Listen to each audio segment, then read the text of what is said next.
From Angel Stadium in Anaheim, California, it's Game 2 of this 3-game series between the Houston Astros and the LA Angels. Tonight's game pits Colin McHugh against C.J. Wilson.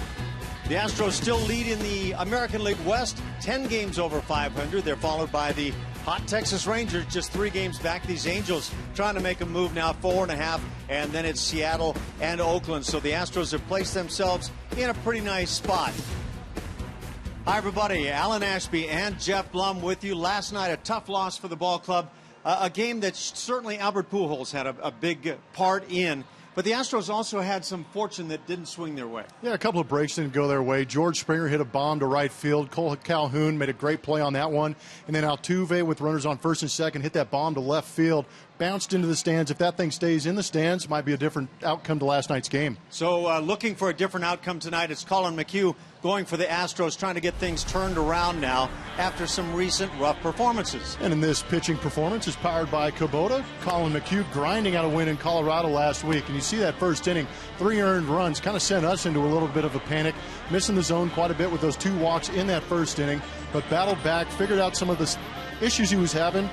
Was able to paint that outside corner, got some good movement on that cutter slash slider that you see, but still trying to figure out how to get that ball in the zone and get those punch outs back up. On the flip side, C.J. Wilson, left-hander who's been pitching really well his last couple of starts, going for the Angels. He has done good. The shocking number for me is that 3 walks in 2 games. That was the issue in the past for C.J. Wilson. Some of us might call him a nibbler, working off the edges, working a lot of 3-2 counts, but doing a great job. He had 9 punch-outs in that last game against Arizona, also with no walks. Coming up, Albert Pujols delivered a couple of blasts from the past last night and served notice to the Astros that the American League West title won't come easy. How will Colin McHugh and the Astros respond in Game 2? We'll find out next.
Astros and Angels getting set for Game 2 of this 3-game series. Astros looking to bounce back, especially offensively, needing to get some offense going early.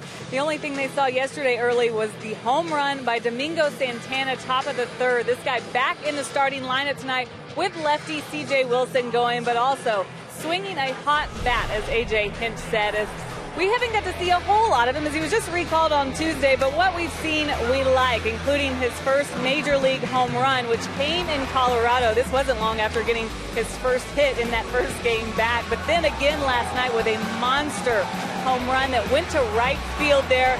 Domingo Santana, loved by his teammates. They're extremely happy for him because of the way he's come out this time around. He made an appearance in the big leagues last year, just 6 games in 2014, and you see the comparison. He really struggled, 14 strikeouts and 17 at bats. Was not able to get that first major league hit. Of course, no home runs, no RBIs, but look at him already in 6 games in 2015. Just 7 strikeouts, but the average getting up there, as he hasn't had a ton of playing time, but he's getting it right now with Jake Marisnick being on the disabled list against these tough lefties. Like I said, C.J. Wilson going today, he'll get another opportunity. And just catching up with him before the game, he feels so confident this time around. He said, I'm a much better baseball player, much less hitter, because of what I learned that first time around in the big leagues. I really sat on it, thought about it, but now it's a distant memory. I feel much better about the way I'm playing right now, my approach at the plate, and of course the guys in the dugout are helping him as well. George Springer, Carlos Correa, you always see these guys having a good time together. Has to make him feel a lot more comfortable. And guys, he was tearing it up in AAA, but it's definitely good to see him carry that over to the big leagues. Ashton Blemmer, how you doing tonight? Hi, Julia. Doing very well. Are you comfy down there? We'll just assume she is, as we see the Angels take the field right now. We've talked about it a bit already, but the Astros lead the West in the American League by 3 games over Texas. Angels 4.5 back Seattle, 8.5, and then the Oakland A's are 10 games back and maybe a better ball club than their early record might indicate, as C.J. Wilson gets it ready to loosen up here this evening. And as you see, getting loose with the bat, George Springer. Jose Altuve back in the fold and was in there last night. And so for the Astros of A.J. Hinch, tonight's starting lineup is brought to you by Southwest Airlines. George Springer in the top spot. He'll play in center field. Carlos Correa at shortstop. Back at second base, Jose Altuve. The middle 3 in the order. Evan Gattis, he's the DH. In left field, Colby Rasmus. And at first, Chris Carter. And then bottom 3, Julia was talking about him, Domingo Santana playing in right field and hit the home run last night. At third base, Luis Valbuena against the lefty, and Hank Conger gets the start behind the plate. C.J. Wilson going for the Los Angeles Angels of Anaheim. Left-hander making his 15th start of the season. Last 15 decisions at Angel Stadium have resulted in 12 wins. Playing quite well behind him here at Anaheim Stadium. 24 career games against the Astros, 14 career starts. As a starter, he's 6-5 with a 3.95 ERA in those 84 1/3 innings pitched. Doing quite well. Took the loss early in the season back on April 18th when he went 6 2/3 innings, giving up 3 hits, 2 earned runs. Bomb, 4 walks. Actually throwing a lot more strikes this season. I think that's a result, or that's resulting in better numbers for him. Just over 15 pitches per inning, and that's a pretty reasonable figure. On the other side, Colin McHugh struggling, even though he has a winning record. Colin is up over 16 pitches per inning, and so maybe part of the reason that Colin has been having the struggles he's had. So for the Astros, set to work it, George Springer will stand in, and he continues to be a very hot hitter, hitting .279. He has had it briefly over the .280 mark, but George Springer has been coming on and playing great baseball. The Astros are 41-31.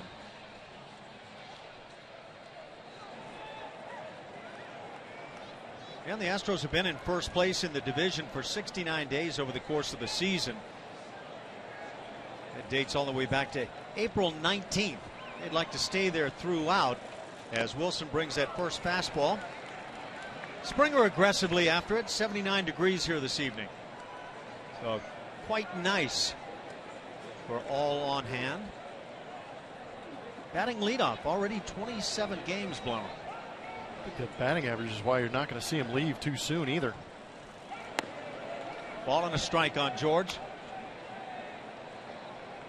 Two teams have met already 8 times this year, splitting those 8 games.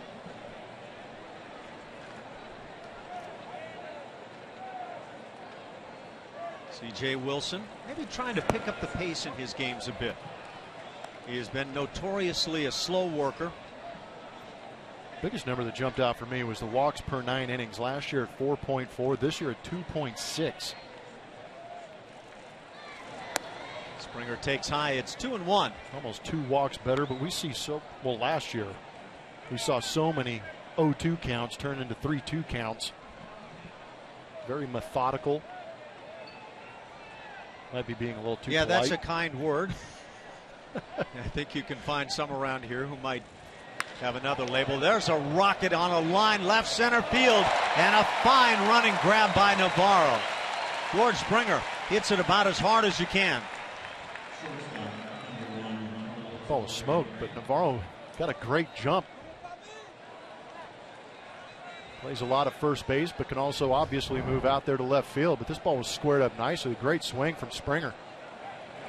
Nice compact, direct to the ball. Drives through it. Just within reach of Navarro. 1 out in the first. It brings up Carlos Correa. Carlos with that batting average at .288. He has seen it drop a bit here in recent games.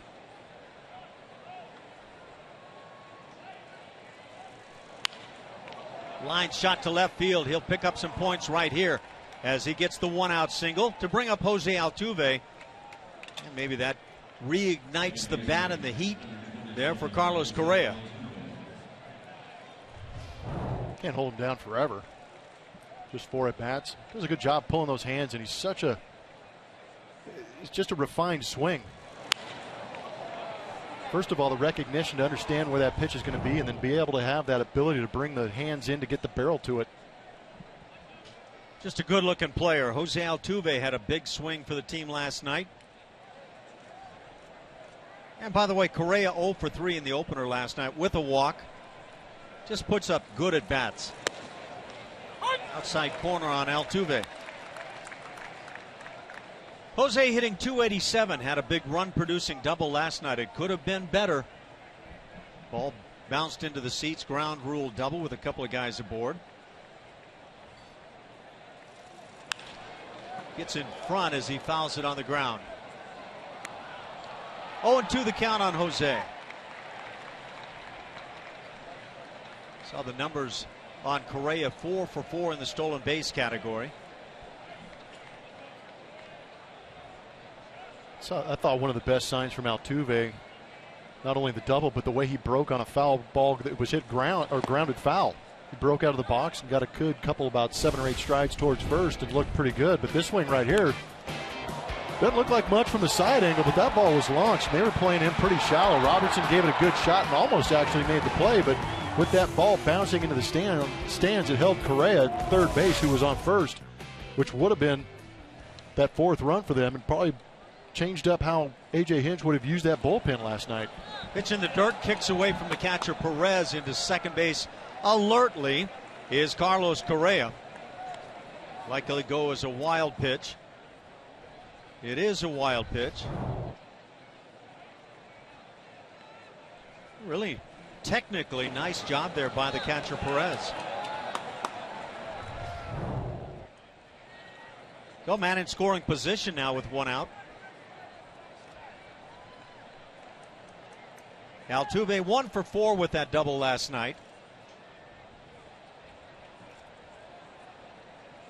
And the RBI number 29 on the year. Hits it sharply but hooks it foul. Tell you what, the Astros like to steal bases. You mentioned what Correa's done, but it's going to be a tough combination with C.J. Wilson being left-handed and the way we've seen Carlos Perez throw the ball down to second base. He's got a good arm. Accurate. Man, does he. Yeah, he's in that 40% range throwing out base stealers this year. The Astros are 21-15 against the American League West. So they've been getting work done, and now a balk has been called as Wilson turns to throw to second base. Correa able to move up to third.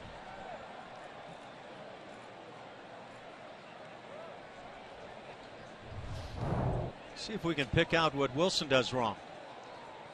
Well, there's a little movement before he spun. Just a little shimmy. And that shimmy has Correa 90 feet away now. But Altuve down on strikes.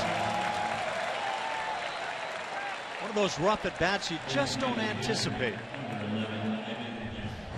Well, Altuve is a high contact guy. Doesn't strike out too much. That was a great pitch by CJ, getting it down in the zone. Because I thought with a runner at third, even with 2 strikes, the middle of the infield back, excellent opportunity for Altuve to drive that run in. Just got beat. And now with 2 outs, the leader on the club in RBIs, Evan Gattis at the plate. Slider has Gattis over the top.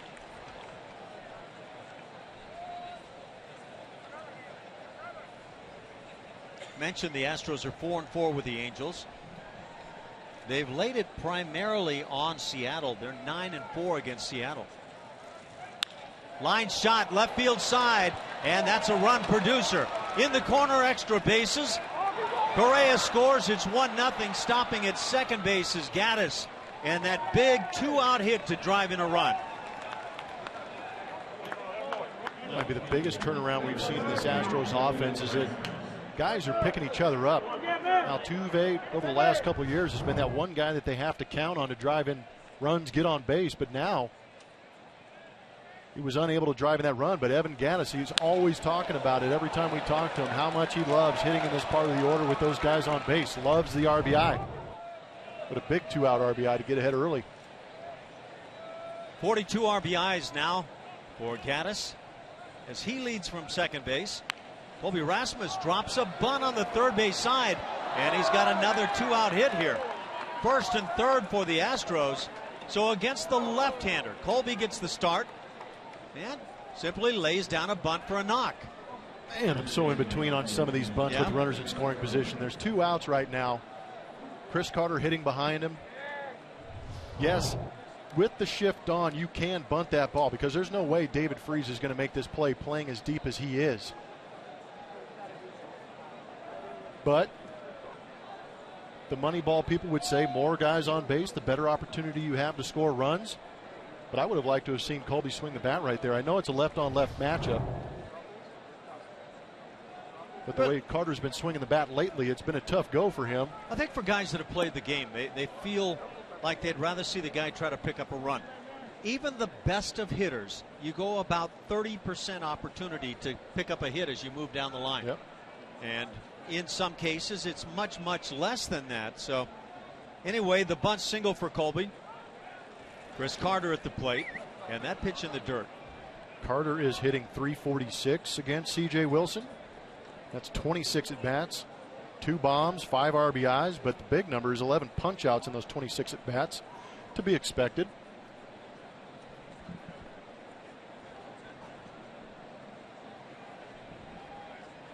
Colby was 2 for 12 coming into that at bat, so maybe trying to play the percentages a little bit. 2 balls, no strikes. Pitch is hit high in the air, right center field. Long run for Trout. He's back to just the edge of the track and makes the catch.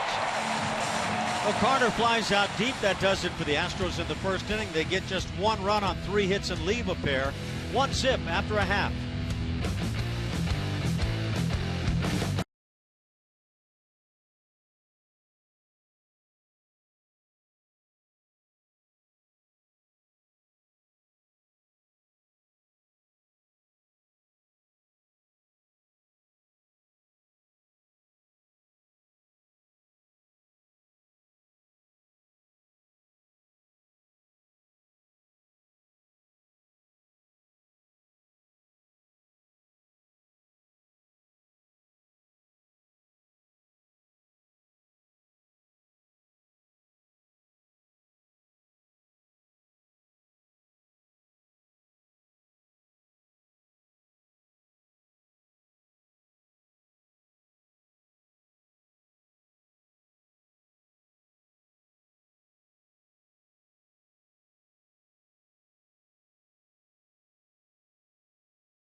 Bottom of the first and the top of the order for the Angels.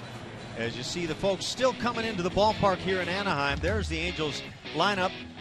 Mike Scioscia has Johnny Giovitella in the top spot, followed by Cole Calhoun and Mike Trout. In the middle, Albert Pujols, and he's swinging it like the Albert Pujols of old. A couple of home runs last night, leading the league in dingers.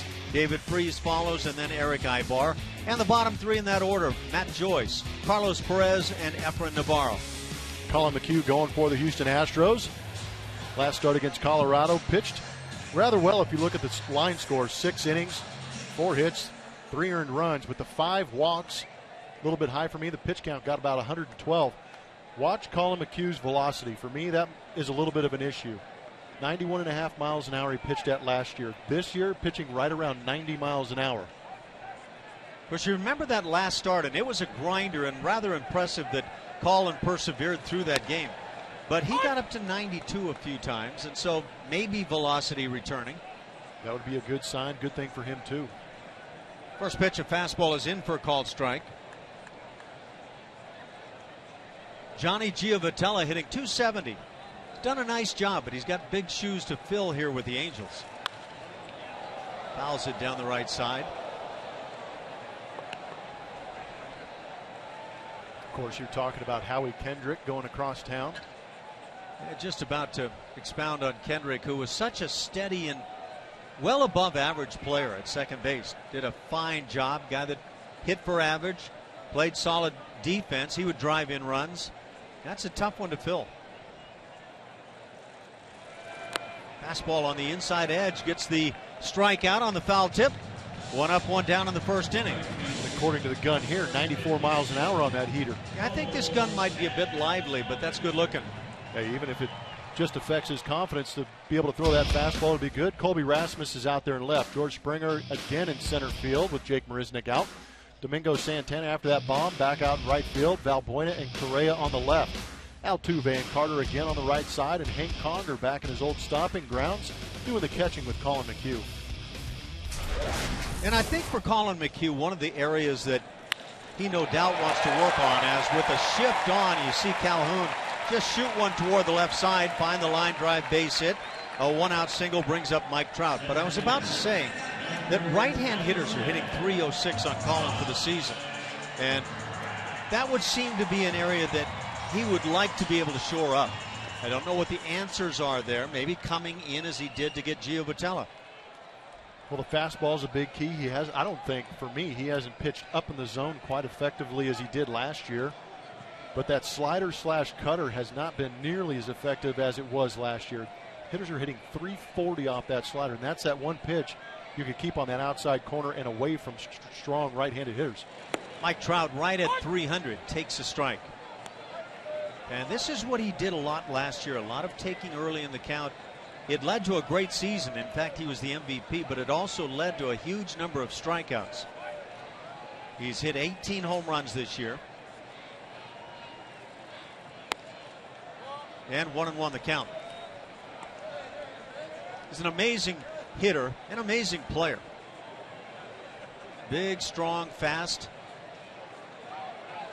Playing every day now in center field for the Angels.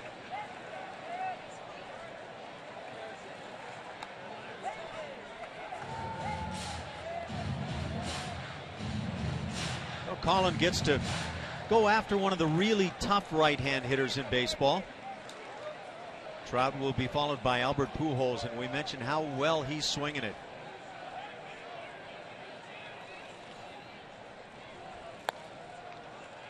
One area for the Astros also to possibly be concerned about here tonight. Hank Conger has had a tough time throwing out base stealers.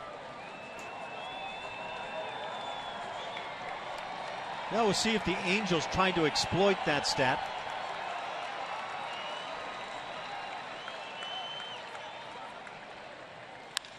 Ground ball sharply hit past the diving Valbuena at third. Down the line, digging for third is Calhoun. Into second base, Trout, and they'll hold him there. Colby Rasmus had a tough time coming up with this baseball, but a single followed by the double off the bat of Mike Trout, and the Angels are threatening here in the first. Time now for our TXU Energy Power Player of the Game. Last night, Albert Pujols going back to his old ways against an old nemesis in the Houston Astros. First home run off of Brett Oberholzer. This was the impressive one off of Josh Fields. 95-mile-an-hour fastball, able to get that bat head out. That's something we haven't seen in the last couple of years from Albert Pujols, is to be able to get that bat going that quickly through the zone. 17 doubles on the season for Mike Trout. And now they're going to put Pujols on base, and that's what would seem to be an extremely wise decision. David Freese waits on deck. Pujols looked last night, and we haven't seen him all along now for the last month, but he's been tearing it up. But he looked like he was 5 years younger. Yeah, bat speed that he had. Yeah, bat speed for me is everything for him. 2013 had the plantar fasciitis, wasn't able to get his lower half into his swing. Last year you saw flashes of it, but now the consistency is what you're normally used to. Bases loaded, and another peek at Mike Trout. Can he ever get enough? That's a pretty good pitch to hit, tailing back up. He's had some issues up in the zone. I was going to say, so what have people said about Mike Trout? The way to pitch him is up and in. And there was that pitch up and in. And he actually, to me, looked like he was a little bit off the plate. He also looked very upright, and I'm not sure how that factors in.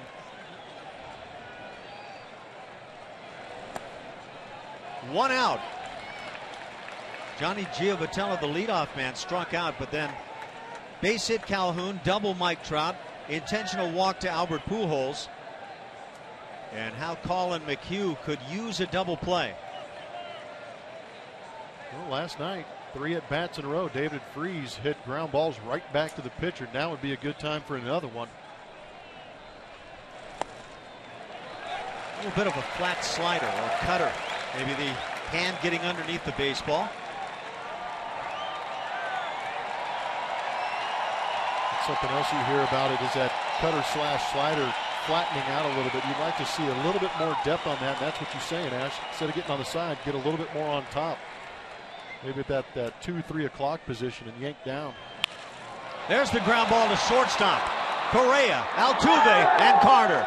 And they get the much-needed 6-4-3 to end the inning. The Angels threatened but come up empty. And after 1 inning of play, it's 1-0 Houston.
Southwest Airlines. Book your low fare right now at southwest.com. Little bit of a breeze and bring it on. We're a bit warm here in the booth, but enjoying things. 1-0 Houston after 1 inning. And a nice pitching matchup. C.J. Wilson for the Angels and Colin McHugh, who just got the double play on a ground ball from his slider, and it looked really good. Good time to throw it, huh? Well, it was just what you were talking about, Blummer. Getting on top of it, getting that depth as you talk about it, and the ground ball directly to shortstop. And by the way, Started beautifully by Carlos Correa. And now Domingo Santana at the plate. Domingo hitting .250, hits a little chopper back toward the mound. CJ on it like a cat and makes the play. 1 up, 1 down in the second.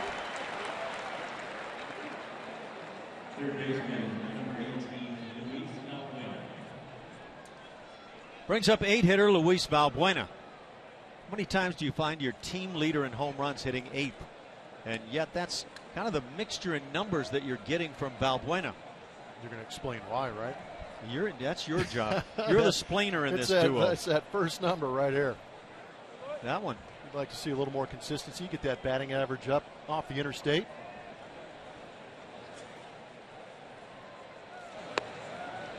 First pitch, a fastball is away. 17 dingers nonetheless. Well, if you're going to get hits, you might as well hit them out of the park. And he does tend to do that. Shows bunt, as Colby Rasmus did for a base hit in the first. And I'm okay with that spot right there to lead off an inning. Yep. And, and I think you and I agree on the base hit by Colby Rasmus with a man in scoring position, 2 outs on the bunt. One you debate. Valbuena has a 1-2 count.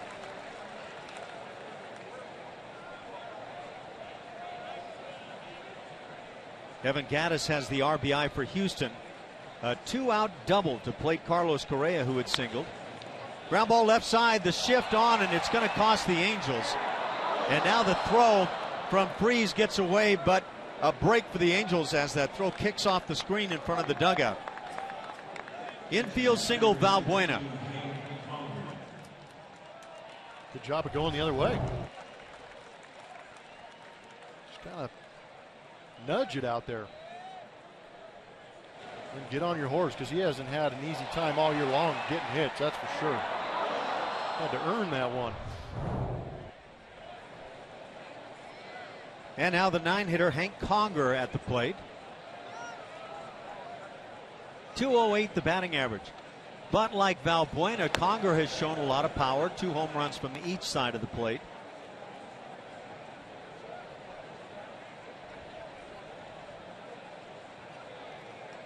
The Astros saw that multi-homer streak ended last night. They had multi-homers in 8 straight. They hit just 1 last night. Now a little soft liner through the right side, a base hit. Valbuena stops at second, and the Astros are at it. That's 5 hits already in the second inning with 1 out against C.J. Wilson. A piece of hitting by Hank Conger.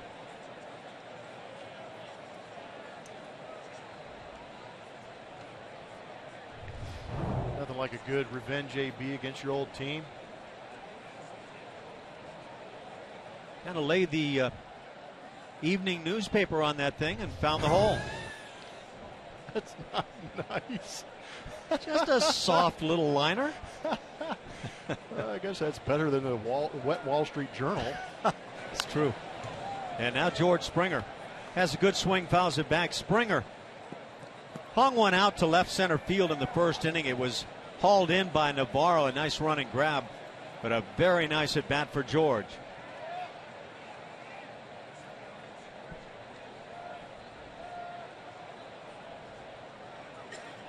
That's a deep outfield. In right field, Calhoun playing back toward the track.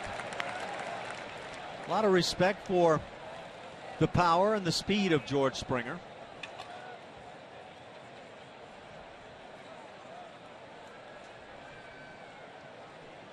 Oh, and 2 the count on George. C.J. Wilson getting racked up a bit here early, and yet trailing just 1-0.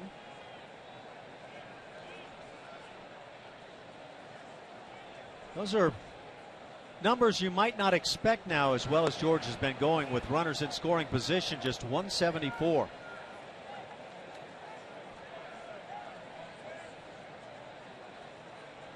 George has 14 doubles, 12 dingers.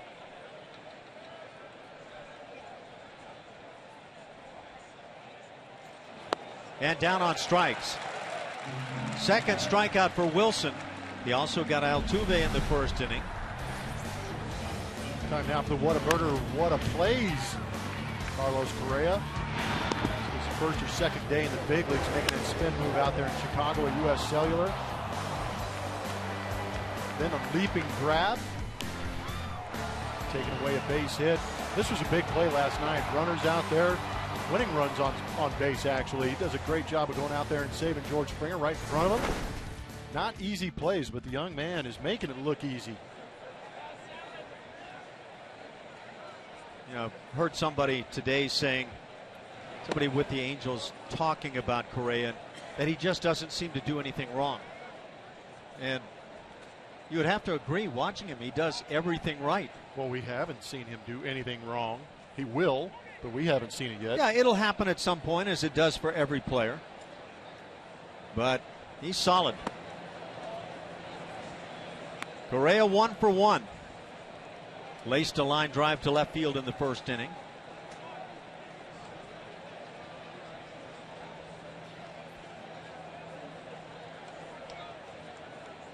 Two 2-0 the count.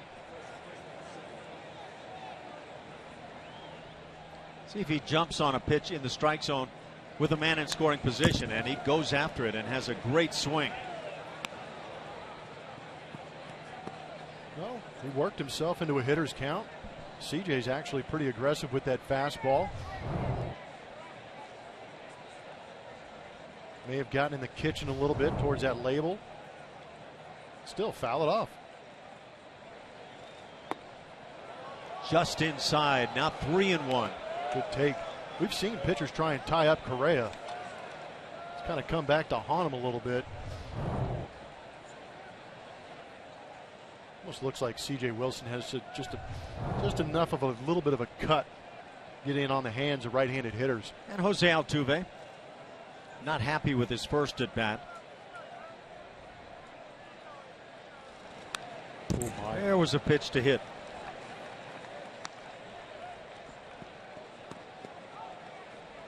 "17 hits and make it 18 now for Correa.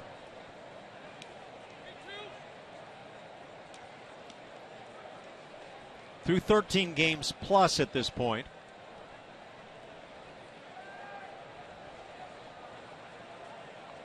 And through 13 games, one shy of a club record.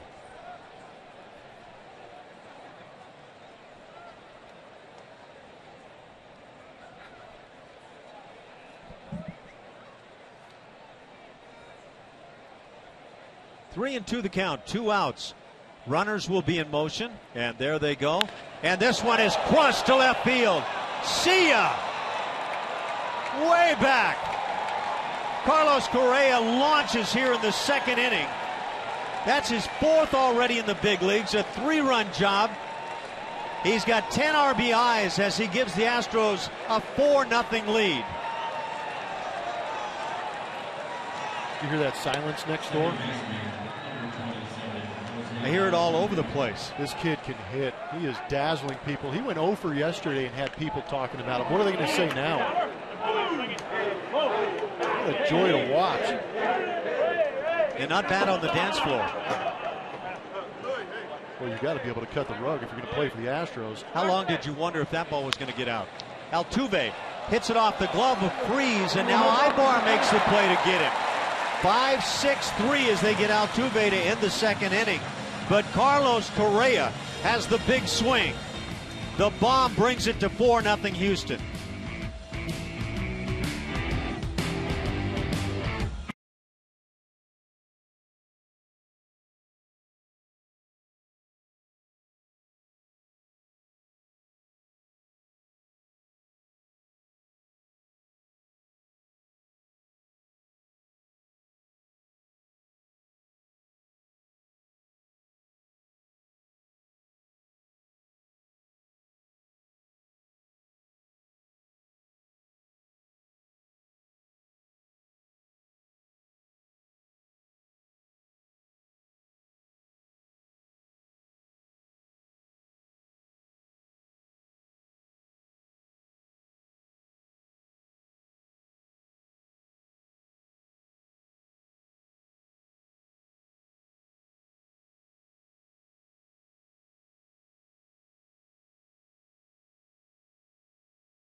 Going on. Did Correa stir that up? Wouldn't doubt it. 3-run home run, Carlos Correa, his 4th on the big league scene. And I mean, there was no doubt on that shot from the instant he hit it. This is a big ballpark to left field. 347 down that line, and he launched it over the bullpens in left. You know, he's got people already, just his first couple of weeks in the big league, saying, oh my, what is up with this unusual talent? Eric Ibar leads off in the Angels' second. And Colin McHugh, who got out of the first inning, bases loaded, 1 out, and got the double play grounder, now has a little bit of a cushion as he gets the first out. 5-3 on the put out of Ibar, 1 out for Matt Joyce.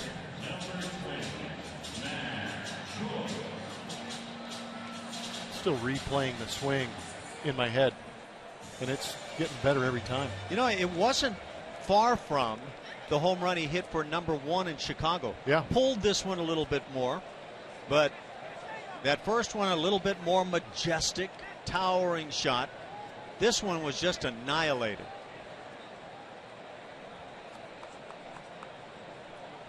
What a welcome sight on this club. Joyce takes outside. Shift on, only Valbuena on the left side. Angels had hits from Calhoun and Trout in the first inning. Double by Trout, his 17th. You get the sense here at the ballpark that there's still a bit of a buzz with people talking about what they just saw from Correa.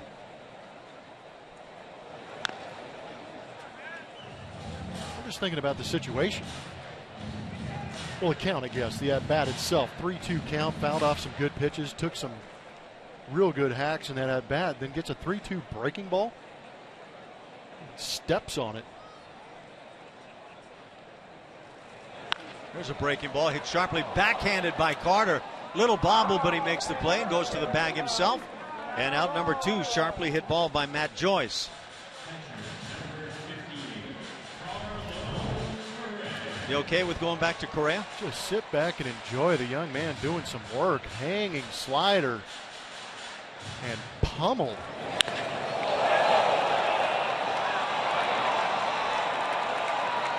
Even Valbuena going around third base took a look back like, are you kidding me? Get used to that. Very easily. There's a little cutter in for a strike. Carlos Perez at the plate, former Astros farmhand. Really good with the throwing game. He's hit a couple of home runs as a member of the Angels. He's in the 8th spot for the Halos.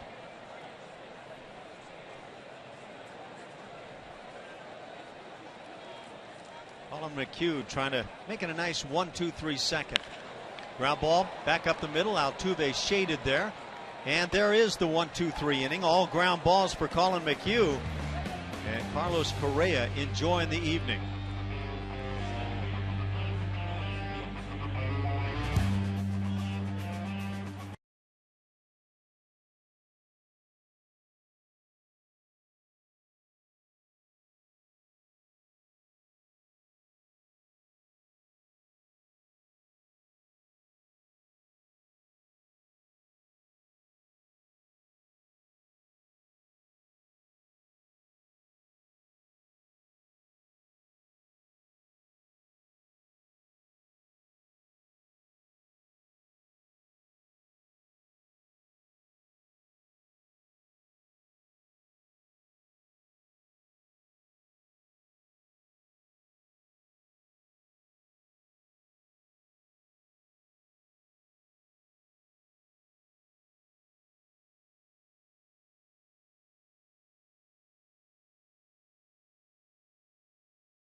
Third inning.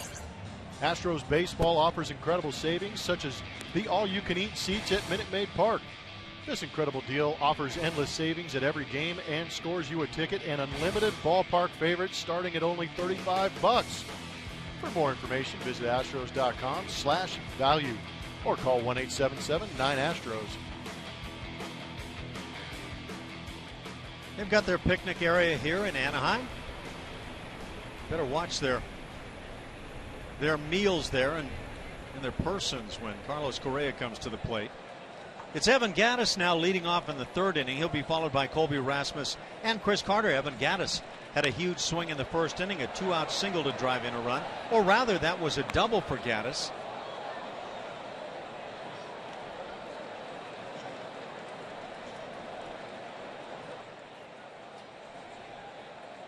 .231 the batting average.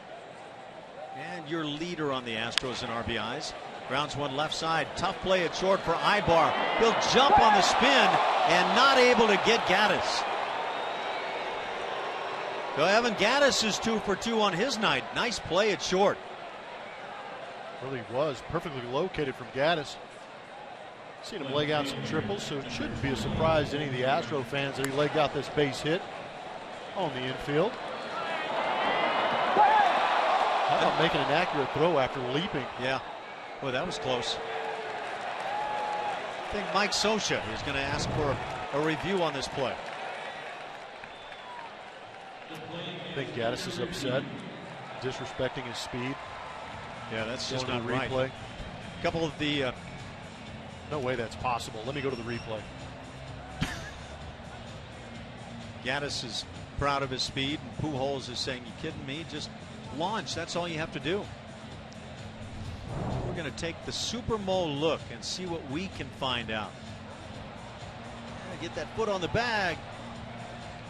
That ball's not in there yet. I don't think they can overturn that, do you? I don't think so either. Might be open to a little bit of interpretation. Yeah. I think it's ball in back of glove that the catch is made, and maybe now, but right now that foot of Gattis is on the bag. Clearly. I think Evan Gattis is going to have his second hit of the night.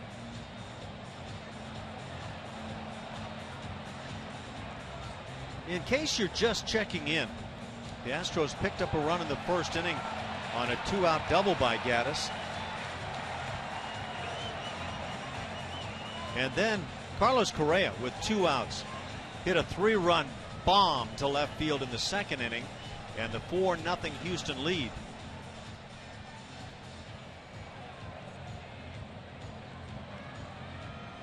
They're going to call him out.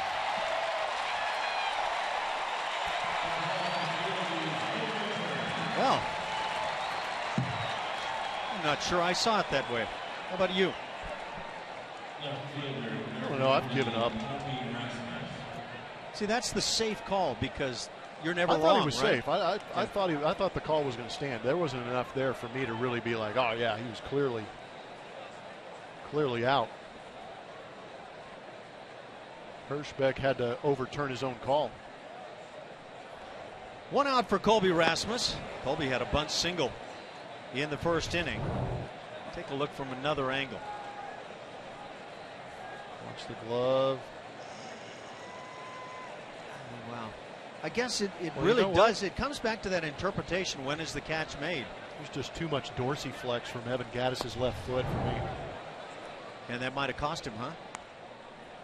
How do you change that? Got to get that toe down. You know, if you had used dorsiflex in a sentence not relating to watching that play, would you have known? I'd have been scratching the little bit of hair I had left.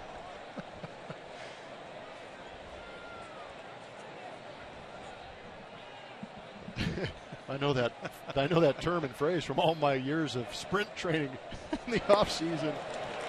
Colby now has a 3-2 count. Dorsiflex. Yeah, I've got a lot of ex-teammates giggling right now if they heard that. Yeah. Kids at home, be careful with that one.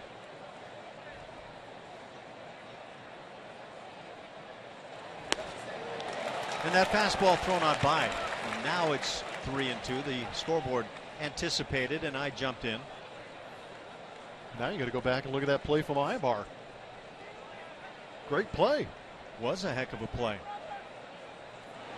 I still don't know that the ball had been caught till it was actually back in the glove. At that point, I thought Gaddis was on the bag.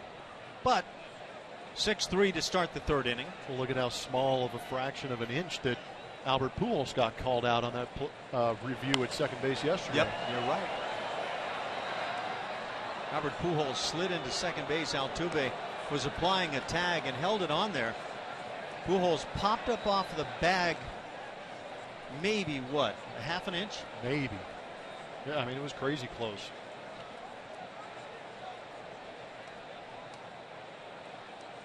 Good job, Dave. Man, that's a problem here. Riff-raff throwing beach balls around. It's a ball game. Gotta act civilized. Got waves and beach balls. Pitch is hammered to center field. Trout going back. Has a bead on it. In the big part of the ballpark, he makes the catch. Colby hit that ball pretty well.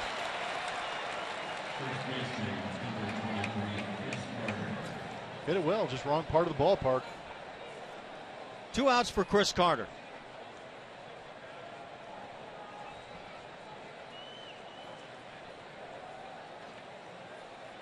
Okay, so here's a stat for you, and I want to hear your analysis. Chris Carter leads the majors in pitches per plate appearance.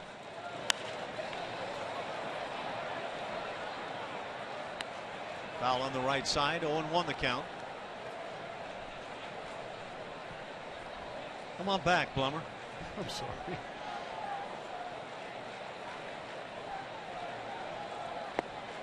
Oh, 2 the count. Are you bailing? No, I'm not bailing. I'm back. Yeah, to clear my throat a little bit. Leads the majors in pitches per plate appearance. Did that get him? Apparently it did. Yeah.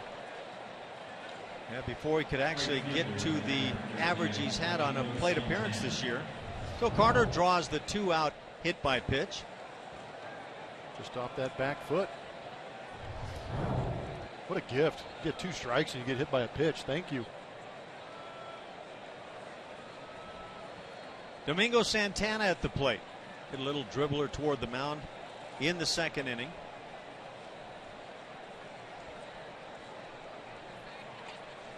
Hit a bomb last night to right center field. Second major league dinger.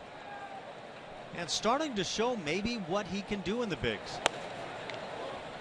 Let's take a look at Evan Gaddis one more time at the bag. Synced up perfectly. When is the ball caught? Well, you just can't see Gaddis's foot on the replay on the left. On the right, you can see the foot and the baseball getting in the back of the glove. Fly ball to right field. Calhoun with the catch. That'll do it for Houston in the third inning. They leave Carter after the hit by pitch. We played 2.5. 4-0 Houston.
who has been trying to be more aggressive with his fastball here lately, getting back to that four seam up in the zone a little bit. He got away from it earlier this year, actually to start the season, came out being more of a cutter-first pitcher, and that's not exactly what made him successful last year. So here recently, getting back to it, the orange is June, so the usage percentage of that fastball is definitely up, pitching it inside more, getting guys to chase it a lot more, but definitely wanted to be more aggressive here more recently as well. And we're definitely seeing that. He just said he was just trying to let his fastball loose, not trying to be so fine with it and attack hitters in aggressive areas, guys.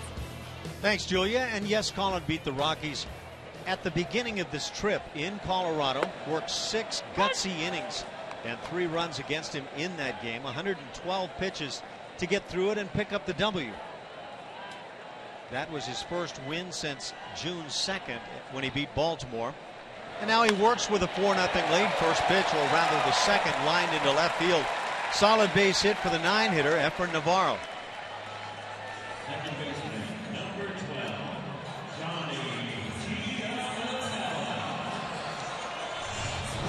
Good job by Navarro. See where Conger's set up and see where he reaches, and that ball is located. That's why Colin McHugh had the reaction he did. Did Navarro a favor. And credit Navarro for taking advantage of a mistake. Top of the order now, Johnny Giavotella at the plate. Strikeout victim in the first. The only punch out picked up by Colin is that little cutter. You know what's interesting? The velocity on that cutter is actually up too. We've seen a couple of them at 88, almost 90 miles an hour. Now, the last time we were in Anaheim, we were debating about the velocities on the radar gun here with a couple of pitchers, and it might be a little hotter here than it is elsewhere.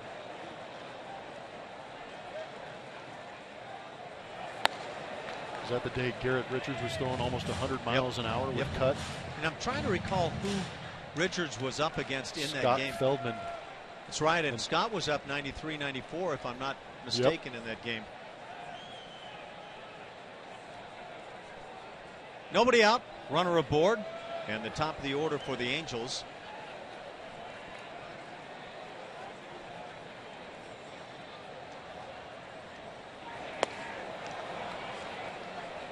I guess you have to call that cutter, although it's got a slider look a little bit. Ultimately doesn't matter. 1-2 the count.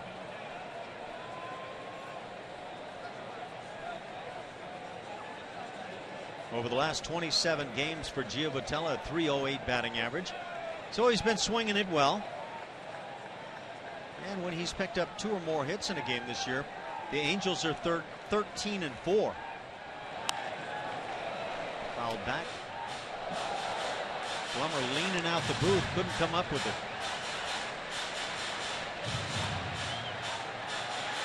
I gotta get that bungee cord attached.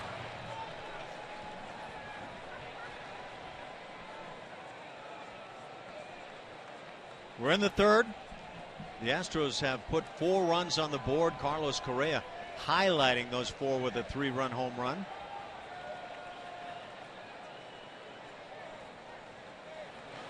And the curveball, and that's a big strikeout pitch. He gets one here. Second time he strikes out Giavotella. 1 out for Cole Calhoun. Starting to break out other pitches in that arsenal that Colin McHugh has. We know he's always had that breaking ball. Didn't have a chance to throw it much in that last start in Colorado for obvious reasons. But now showing great command. This is a completely different man right now. The shift is modified a bit this time with Calhoun coming to the plate. The shortstop Correa playing just on the third base side of second. Cole Calhoun tonight and other times we've seen him just shooting balls through the left side. And now McHugh along with Conger, they come in on the hands and maybe force Calhoun to hit something to the right side.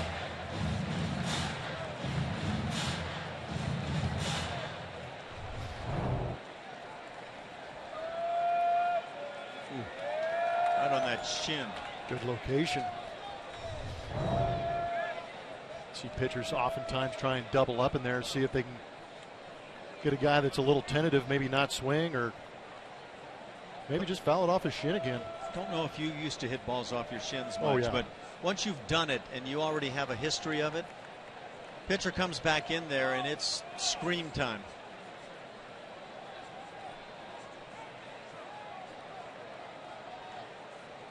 Oh, and 1 the count. Mike Trout waits on deck.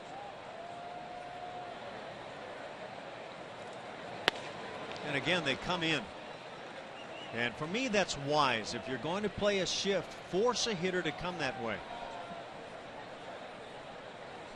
Talk about it a lot, but sometimes pitchers have a game plan and they figure, well, the guy's already hitting the ball into that area. That's why we're playing the shift. Why would I change how I pitch him? But still, I agree. Sometimes you got to go in there and force him to hit that ball that way. Off speed. And a 1-2 count. Pulled the string on him. And I like seeing the Astros adjust a bit defensively here. It has felt like Cole Calhoun, like some others, and now the shift gets a little more extreme again with a couple of strikes. Calhoun has had an ability to say, oh, okay, well, I'll just shoot it to the other side. He's a good hitter. And now they miss way away. And interesting that you just saw with 2 strikes, the Astros infield shifted even more over to that right side, yet Conger set up a way for the fastball. Yeah,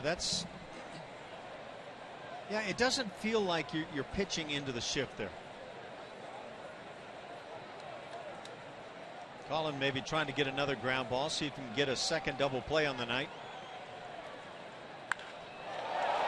And when working in, there's the fly ball to center. Springer is going back. Unusual route to it, but makes the play. And a second out. Efrain Navarro had gotten just about to second base and had to retreat. George ran the down and out right there. Over the location, fastball away. Fastball turns into right down the middle. Might have gotten away with one. Bat flip just in case. Springer played center field so well last year and made spectacular plays. But right now with Jake Marisnick on the DL and with Domingo Santana aboard, maybe some chances for George to play in center. Mike Trout had a double in the first inning. The curveball misses away. 4 runs, 6 hits for Houston. And they have taken advantage of the 2-out big hits. 2-out double by Evan Gattis to plate the first run. 2-out 3-run home run by Carlos Correa. For runs 2, 3, and 4.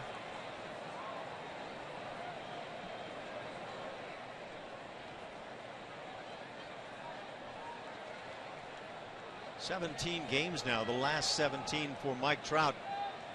That's the instigator. Have to say red hot 356 in that span. She's the only one here with the beach ball. She's starting it all. I think they manufacture those right here at the stadium. Just waiting for that right moment. I think she's taking the air out of that.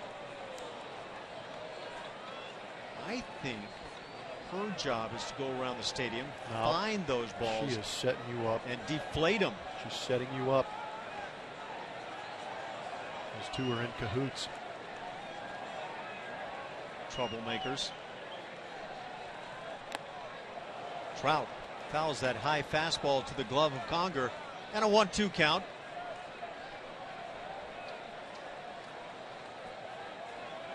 She's going to disprove you, Blummer.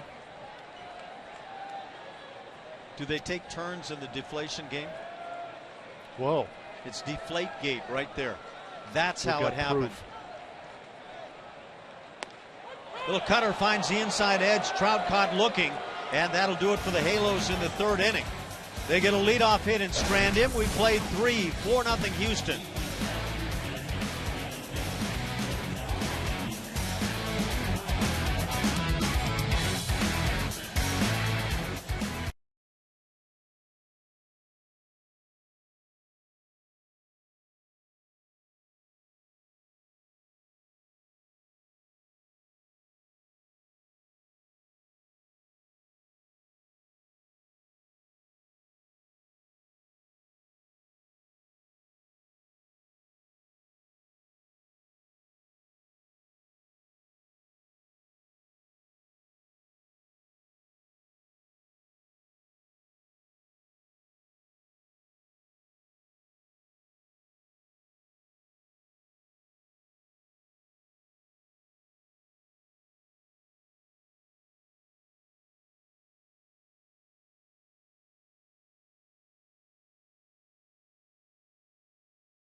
Home game, connect with other young professionals from around Houston while enjoying an extended happy hour in the boat patio. I'm losing it over these women with the beach ball. 5 to 6:30 this Thursday, June 25th. For more info, visit astros.com/youngprofessionals or call 1-877-9-ASTROS. Luis Valbuena leads it off with a bomb to right, and the Astros have hit a second home run of the night. Deflate that. I don't think it's going to happen. 5-0 Houston when Valbuena touches home plate. And the left-handed bat comes through against C.J. Wilson. Number 18 to lead the club. Can't even get through a promo without an Astro hitting a bomb. Just a fastball in that outer third, and that's where Valbuena likes it. He gets his foot down on time and is able to get that head out and barrel something up. It usually goes quite a ways. But another solo home run for Valbuena. Do you know that Luis Valbuena has as many home runs as Mike Trout? Excuse me? You heard me. Same. They're tied. 33 RBIs for Valbuena.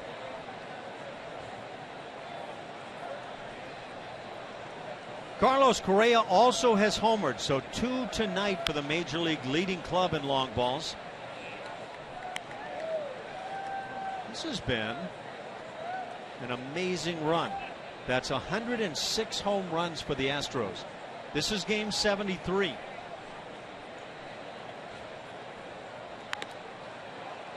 And that foul takes a bite out of the catcher Perez.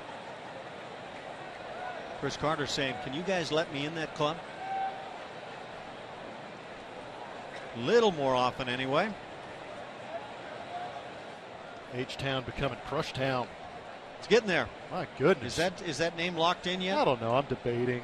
Still got to call into the trademark office. Conger's down on strikes. Third strikeout for C.J. Wilson, out number 1 in the 4th. George Springer has one of those strikeouts. He's also lined out 0 for 2 on the night.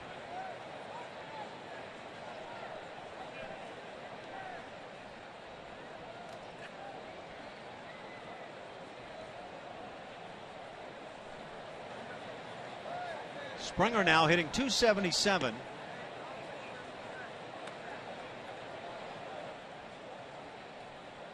What is that? 9 of the last 10 games of the Astros have hit multiple home runs. They snapped that string of multiple home runs last night. They had 8 in a row. They had one last night. Man. Yeah. Yeah, it's been pretty phenomenal for the club. 2-1 the count. And Carlos Correa waits on deck.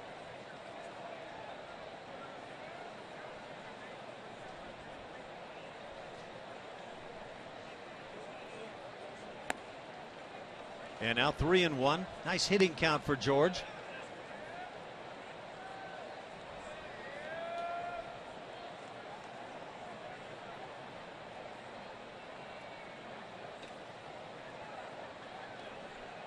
Just the 4th inning. 5-0 Houston. Springer starts the bat, takes it, and a 1-out walk. He's aboard for Correa. Time now for the Mako big hit of the game. 3-2 count. Young rookie with prodigious power, putting it on display here in Anaheim. Slider coming right back to the young man.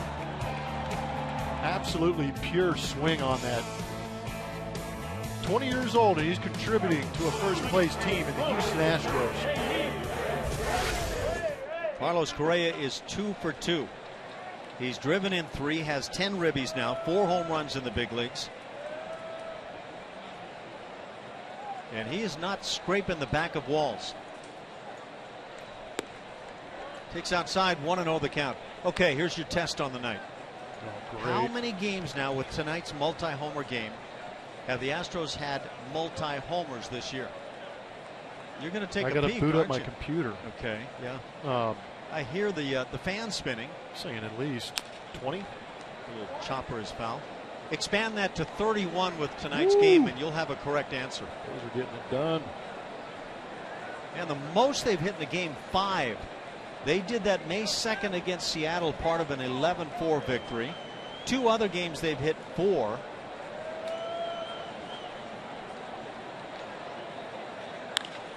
Nice. Line shot, 3rd hit of the night for Carlos Correa.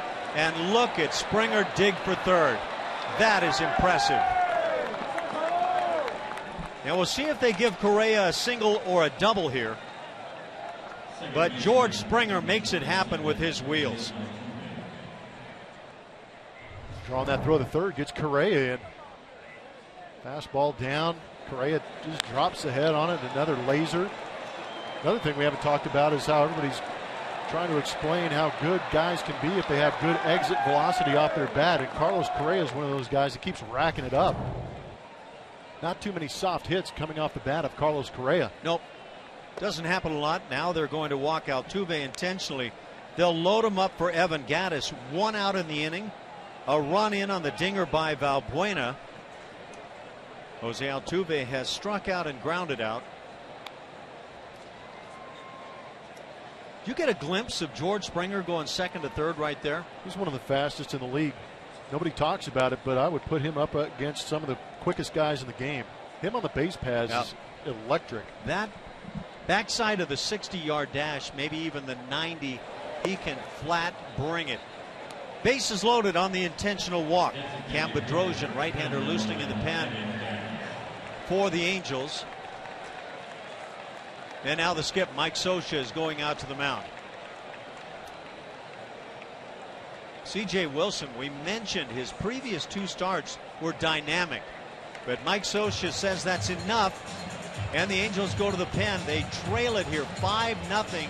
And the bases are loaded with 1 out as Cam Bedrosian will come on.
Out in the 4th.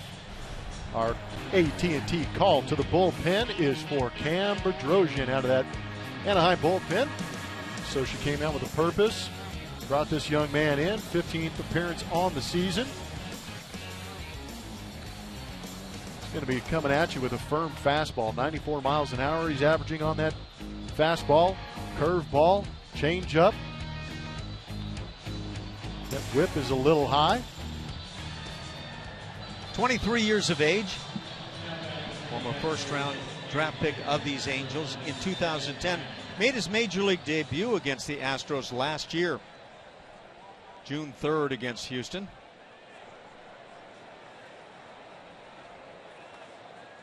So he works it with the bases loaded. All runners belonging to C.J. Wilson, who has already given up 5, a couple of bombs against Wilson.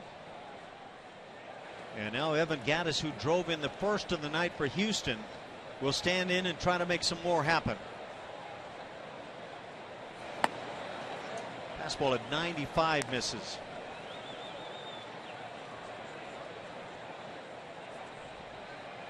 Evan Gattis, 42 big RBIs.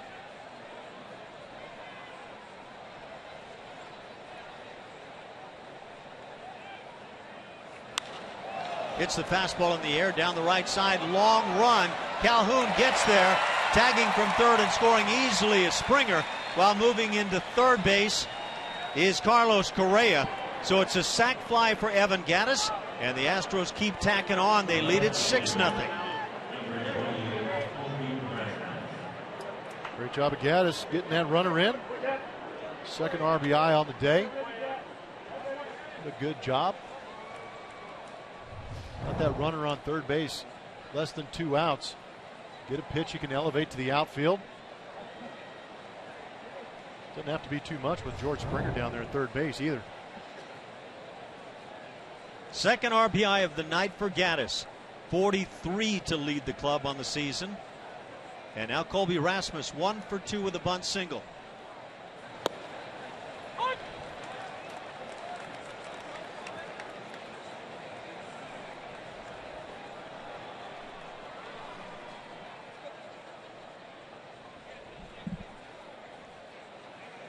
Colby hitting .251. 10 big home runs for the club, and he's had some big swings. Just another one of the outstanding acquisitions in the offseason.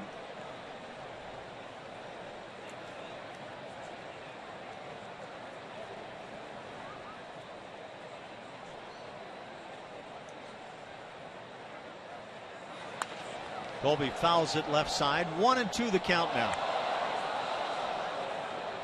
See how Altuve's hamstring's feeling. 2-strike count. Correa can run at third. Altuve obviously can steal some bags. See if he can draw a throw down there, maybe steal a run. And if he does go, it creates movement in the infield. That 1-2 nowhere close. It gets by the catcher, and coming in alertly to score is Carlos Correa. And now it's 7-0. And we'll see if this is a wild pitch or a pass ball. They have ruled it a wild pitch. That was a catchable pitch.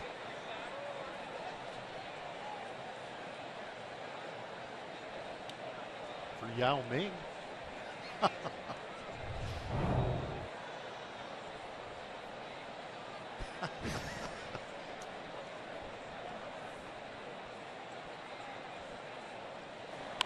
Colby hits it on the ground foul.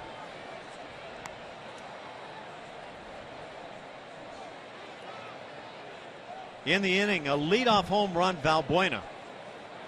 Conger struck out. George Springer drew a walk. Carlos Correa singled to left field. Springer went all the way to third base. Jose Altuve was walked intentionally to load him up. And then Evan Gattis the sac fly. And then the wild pitch. Colby goes through. He's down on strikes, and that'll do it here in the 4th inning. The Astros send 7 to the plate and 3 cross. Through 3.5, it's 7-0 Houston.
Astros win, you win. Every time the Astros win on a Tuesday, you get 50% off your pizza order on Wednesday at Papa John's. Use promo code Astros at papajohns.com. Albert Pujols comes up to the plate now, and John Baylor, the hitting coach for the Angels, was talking about Pujols today, loving, obviously, what he's been seeing from this guy all season long. But I asked him about just, we're remembering what Albert Pujols was like when he was playing in the National League against this Astros team, so tough against the Astros. And he said, yeah, Albert's still trying to prove that he's just the same hitter that he was in the National League as he is in the American League. Not a strikeout guy.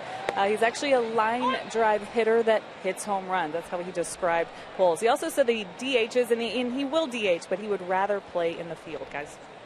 Thanks, Julia. And last night, home runs number 22 and 23 for Pujols, as McHugh has a 1-1 count. 7-0 Houston. They've already hit 2 home runs. And by the way, Carlos Correa apparently was awarded a double on that, I want to call it, single to left field. Even the scorekeeper here is in awe. So Carlos has a single, home run, and double. And so watch out early in the career, Mr. Cycle.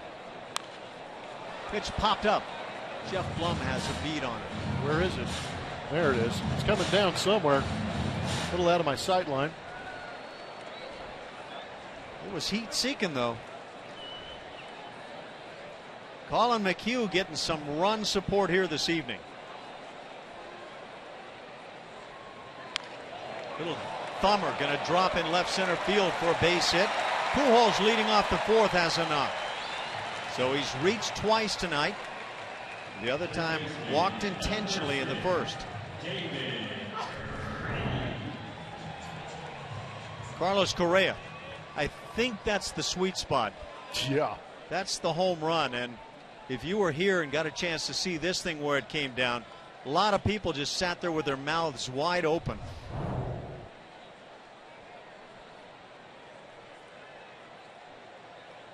Young man is very strong. David Freese at the plate. Grounded into a double play to end the 1st inning. That was a big one. The Astros had jumped on top 1-0 in the 1st inning as Gaddis drove home a run, his 42nd ribby on the year.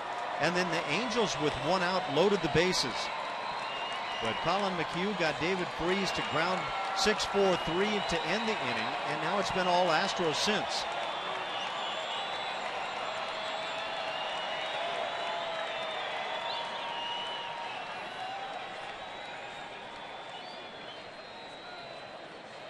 And again, Carlos Correa is a triple shy of the cycle, and we're just early on. Slider chop foul. Again, probably the cutter at 87 miles an hour, but that smallish slider action.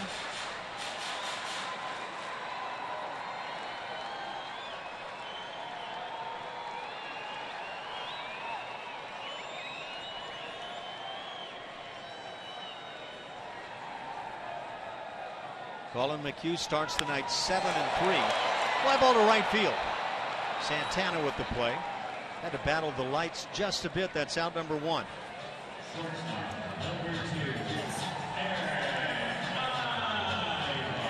And with 1 out, Eric Ibar will stand in. He grounded out to Valbuena in the 2nd.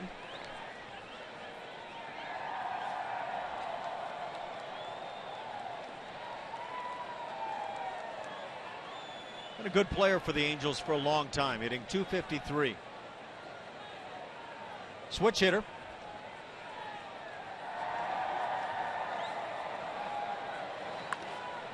Grounds it foul. Valbuena drawn in on the grass on the left side, and looked like Ibar might have had a notion of trying to slash one through that side.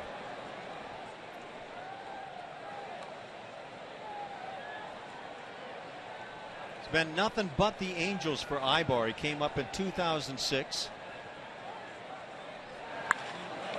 Lines one into right field. A 1-out single. Pujols stops at 2nd. A pair of runners aboard, and now Matt Joyce comes to the plate.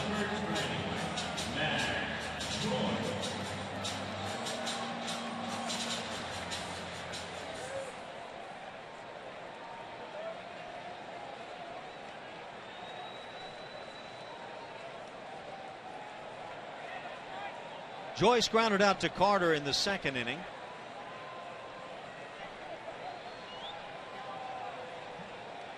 And again, that opportunity for a double play. Good curveball from Colin. He's got a good feel for about 3 of these pitches. We've actually seen a couple changeups from Colin McHugh tonight too, which is a rarity. But for the most part, doing a good job locating that fastball. We've seen a couple of curveballs early in counts to get ahead.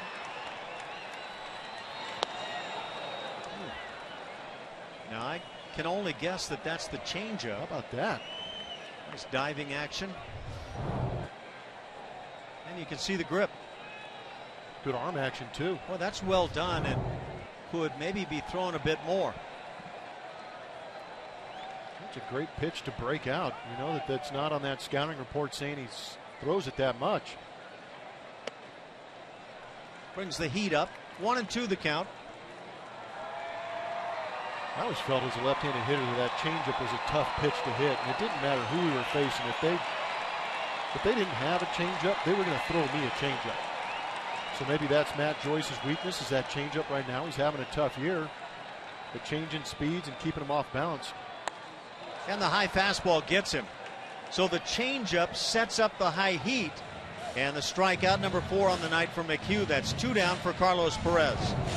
Yeah, I agree. With some slow stuff early in this count, and that's the elevated 4-seam fastball that we've seen from McHugh in the past to get those punch-outs.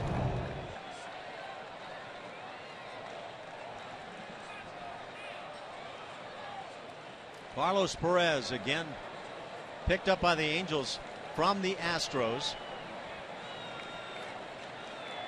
Good looking throwing catcher.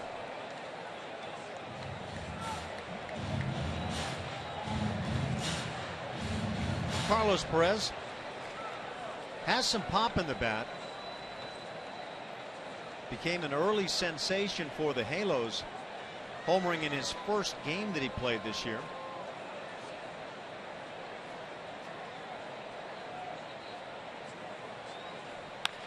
Ground ball back to the mound off the glove of McHugh, and that's going to set up an infield single. And the Angels have him loaded up for the 9-hitter, Efrain Navarro.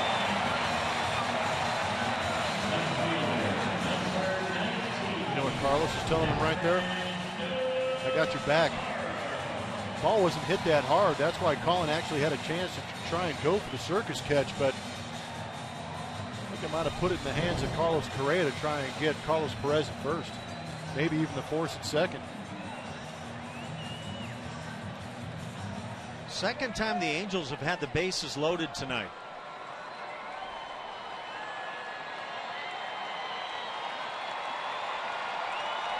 Angel fans are getting excited, Ash. Here we go. We've got the electronic version of the wave, we're told by Jeff Blum. That's what I'm calling it. I gotta get a good lawyer. Get these things trademarked. My mind went another direction when you said you need a good lawyer. So, sure, my mom thought the same thing. No doubt. And Mom is always going to react with the best.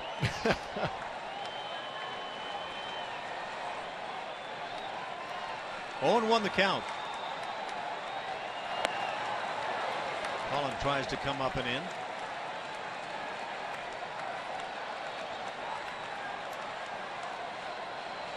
For Navarro, the batting average at .273.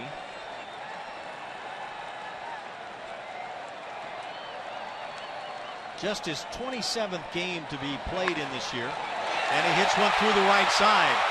1 run. And now 2-run score on this base hit. And now it's a 7-2 ball game. 4 hits in the inning for the Angels. And they still have runners at first and third, top of the order. I believe this was a changeup. Was down in the zone, maybe caught a little too much of the plate. Navarro able to roll that thing over through the 4-hole on the right side in between first and second.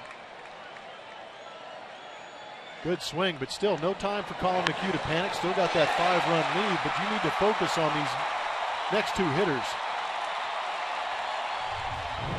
It's Time right now before you get to Trout and Pujols, as Blummer insinuates. 1-0 the count.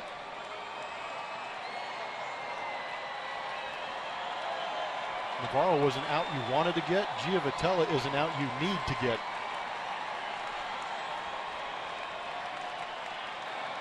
You need him on that wall, no doubt about it.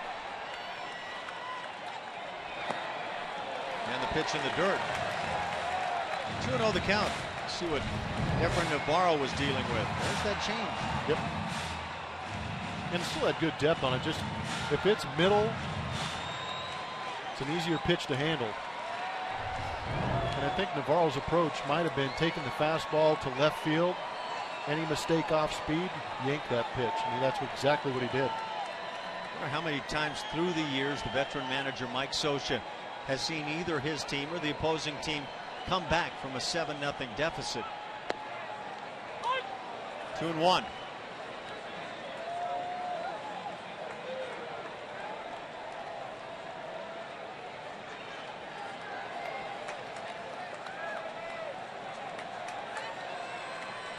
You haven't broken out your concert flash yet. No, I'm not an Angel fan.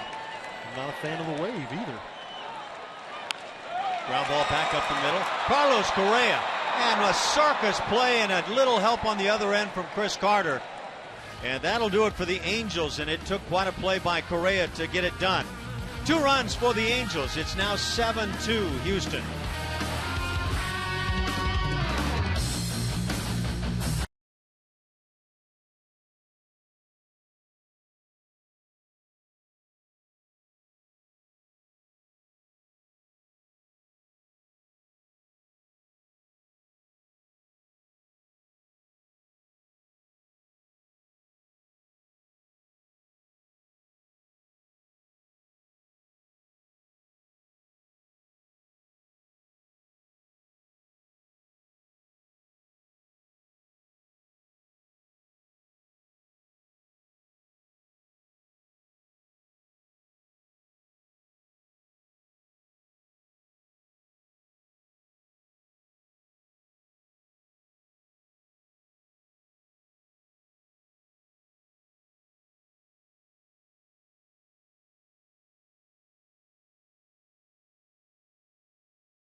Looking for games on certain days of the week? With giveaways, your favorite rivalries, or maybe a little of each. With the Astros 14-game flex plan, you get to pick the games and seat locations that work best for you. Purchase your 14-game flex plan today by visiting astros.com/tickets or calling 1-877-9-ASTROS. The Angels bounce back for a pair. And now down 5, Chris Carter starts the 5th inning. Carter fouls it back. Chris has flied out and been hit by a pitch.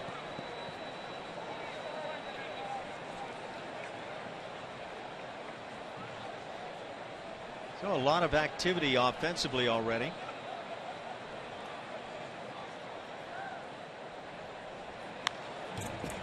And another foul back to the screen. 94 miles an hour on the fastball by Bedrosian.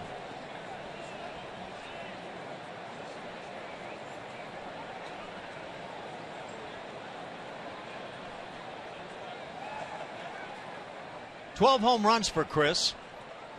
He's driven in 35. Lays off the breaking ball. It's 1-2.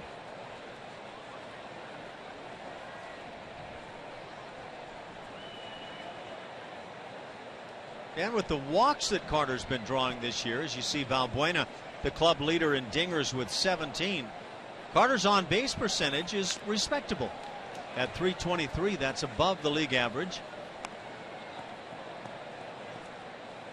That league average in on-base percentage has continued in recent years to drop.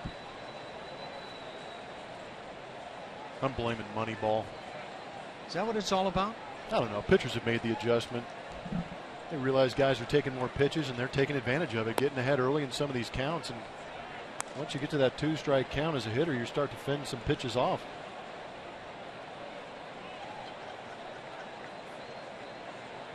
I think if you're swinging a little more aggressive at strikes early in the count, might deter them from just pumping strikes in there.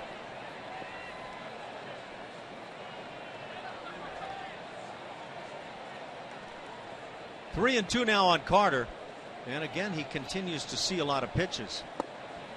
This one under the knees, a leadoff walk, so Carter aboard for the second time tonight. It'll bring up Domingo Santana.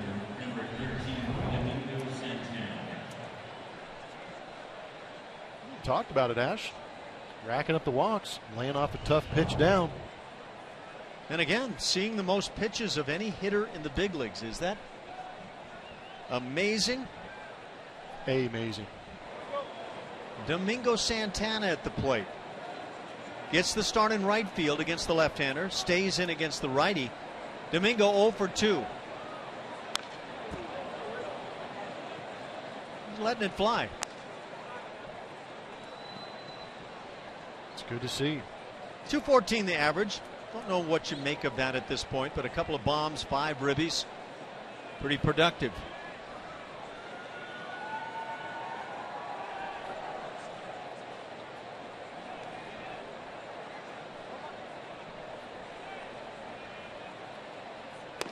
Well, that fastball is just blown through at 95. 0-2 the count. Good life on that arm.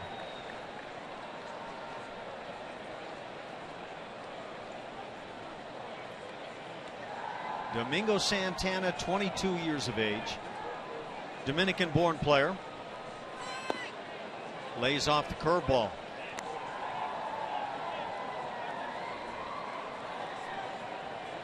Originally drafted by the Phillies. Or rather signed by Philadelphia. He was a free agent at the time, 2009. And fastball gets him looking. So Santana unable to swing at the last pair of strikes. Out number 1 in the 5th inning. That's 5 strikeouts of Astros hitters.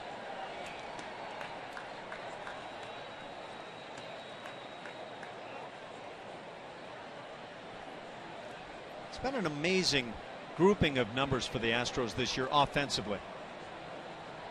Team that continues to pitch well as Valbuena stands in.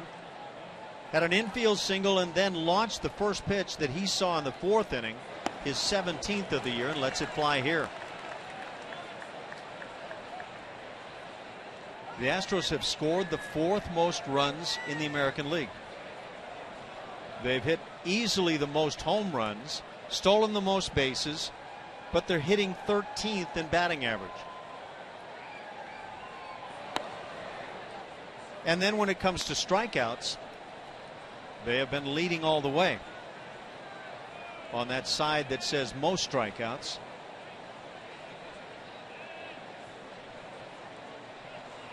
But it's all added up very nicely.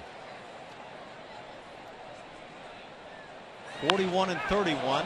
Pitch hit in the air deep down the right field side in the corner. This one is out of here. It's a 2-run home run, Valbuena.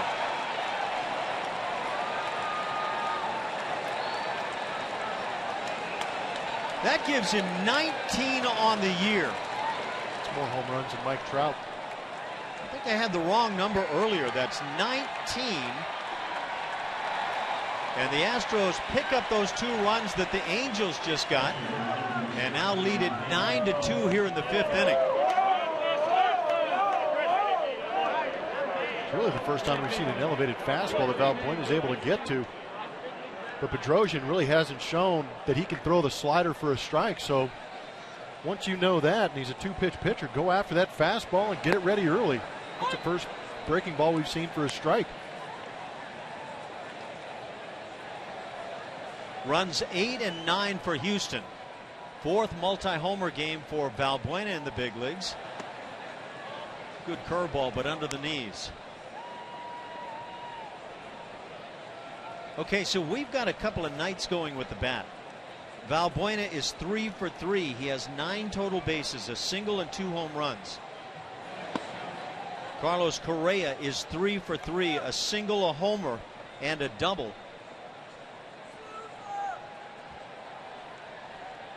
So 8 total bases for Correa. Valbuena's got him there, but Correa with a shot at the cycle.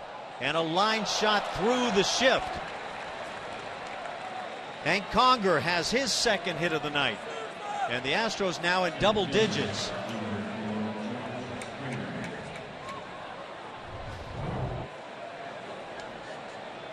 Cheese. Flip it. Middle in. Turn on it. Lean on it. That's knowing your pop right there. Stand up on it. We almost lost Cole Calhoun in the process. The way things are going tonight, he might as well play in that first row. 3 Astros homers. And again, it's the 31st game of the year that the Astros have had multi-home runs. They're most on the season 5, and they are in pursuit. George Springer's 0 for 2. He's also walked, scored a run after walking in the 4th inning. Did a whale of a job as a base runner, going first to third on the hit by Correa. A line drive down the left field side. And George was bringing the mail first to third.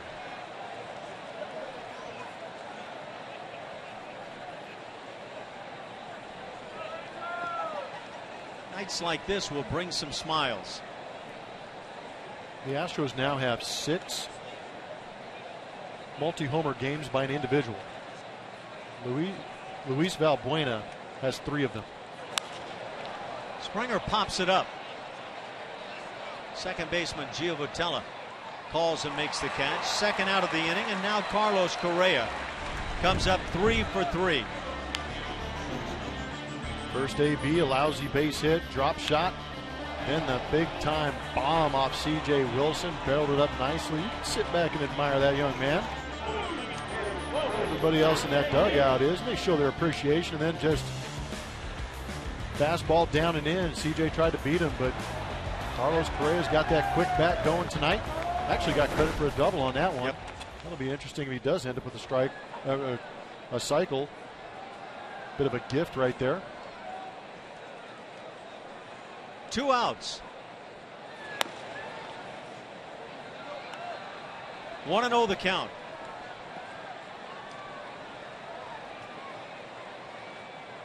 That double, the 5th on the season already for Correa. Good curveball for a strike.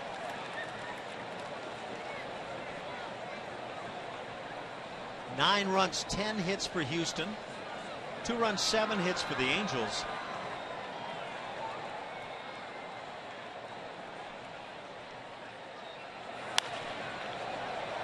One and 2 the count now on Carlos.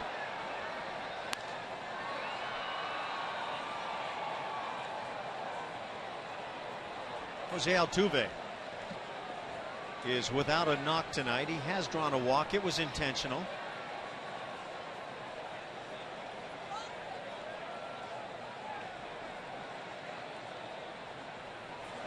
Fastball grounded to short. They're finally going to get him. Flip on to second base for the fielder's choice. That'll do it. Correa's 3 for 4. But Luis Valbuena, another big swing, his second bomb of the night. And it's 9-2 Houston.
Baseball on Root Sports is presented by Southwest Airlines. Book your low fare right now at southwest.com.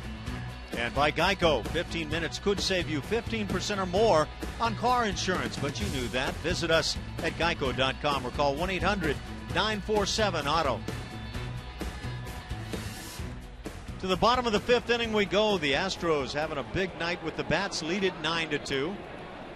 2-3-4 for the Angels as Calhoun takes a strike. And again, that semi-shift now on for Calhoun. He's 1 for 2 on the night. With a shift back in the first inning, lined one into left field. As a 1-1 count.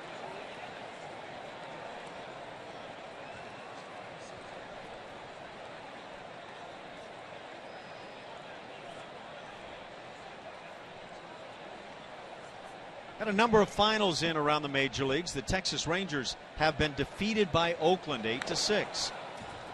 1-2 now on Calhoun. Texas Rangers started the night 3 back of the Astros.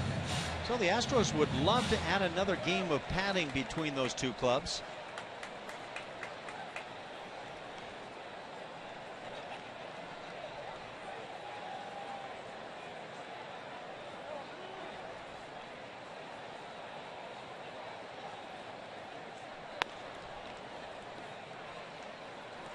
Chichi Gonzalez took the loss for the Texas Rangers and got roughed up, allowing 6 earnings in 5 2/3. Finally, somebody got to him. ERA balloons up to 2.27. Been pitching well. Chopper foul. Count stays at 2-2.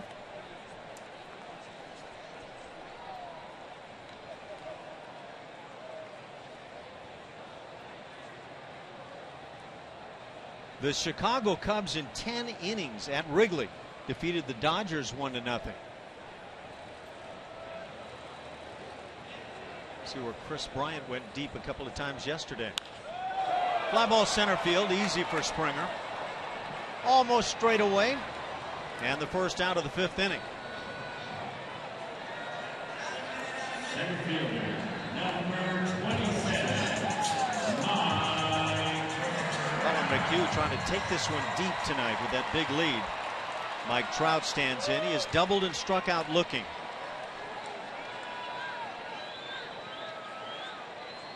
Chicago White Sox invaded Minnesota, win over the Twins 6-2.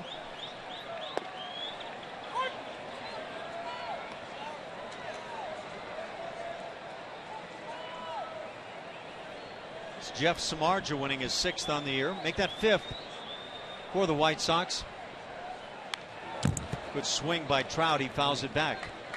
Some interesting trade percolations, kind of like thoughts going around. And Samardzija is one of those guys. If the White Sox keep going the way they're going, could he be one of those guys if somebody tries to go out and snatch like they did last year up in Oakland?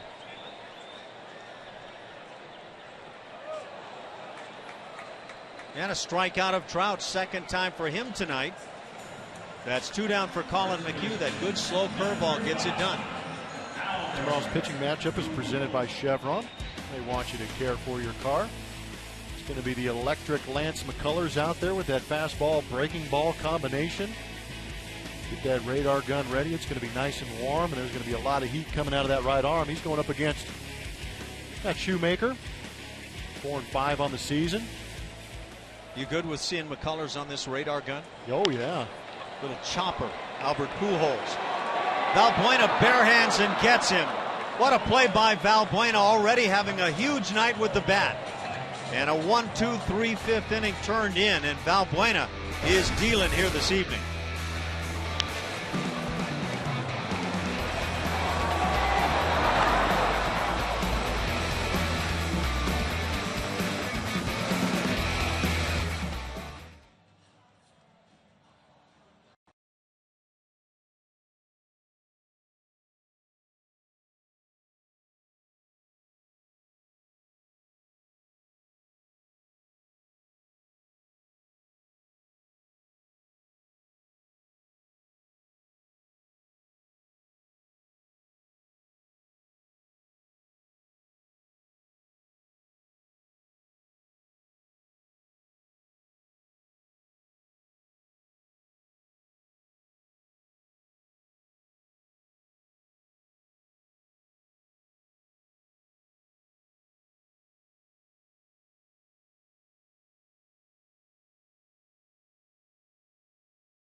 Is brought to you by MD Anderson. Nolan Ryan was traded from the Mets to the Angels for Jim Fregosi. That was in 1972, and proceeded to lead the league in strikeouts for 7 of his 8 seasons in California, averaging over 300 strikeouts per season and making 5 All-Star teams. And not surprisingly, things worked out rather well for Mr. Ryan. Yeah, they're all right. You're into strikeouts.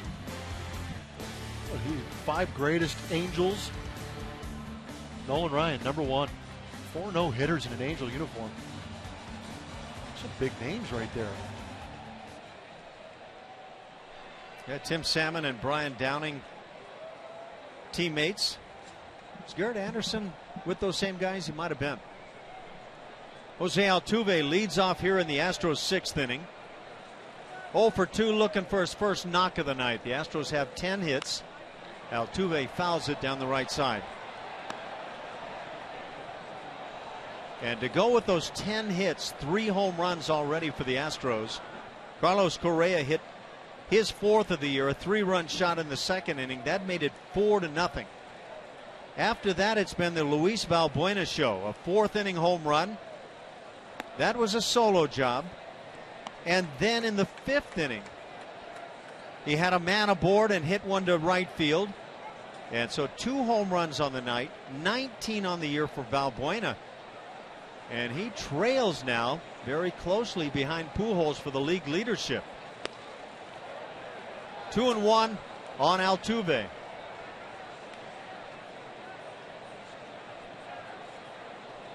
How about this? It's a good one. Go for it. Luis Valbuena has more home runs, 19, than any other third baseman in Astros history through their first 73 games. Morgan Ensberg owned the record previously, 18 in that span, and now Altuve has joined the hit club tonight. Solid single to left field.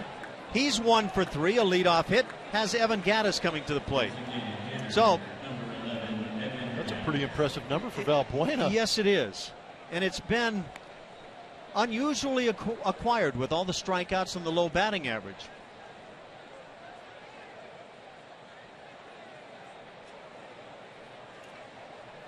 Leading 9-2, the Astros not likely to run. Albert Pujols nonetheless holding at the bag.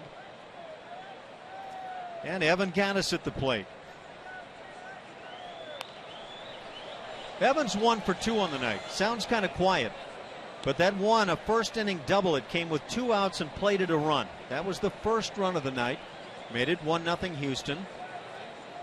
He has grounded out on a play that was originally called safe. It looked like a base hit for Evan Gattis. They reviewed it and overturned it on a play that I think both of us here in the booth felt really didn't show enough evidence to overturn, but they did nonetheless. And then a sac fly in the 4th inning, 2 RBIs, 43 to lead the club, and Evan Gattis has chipped in very well.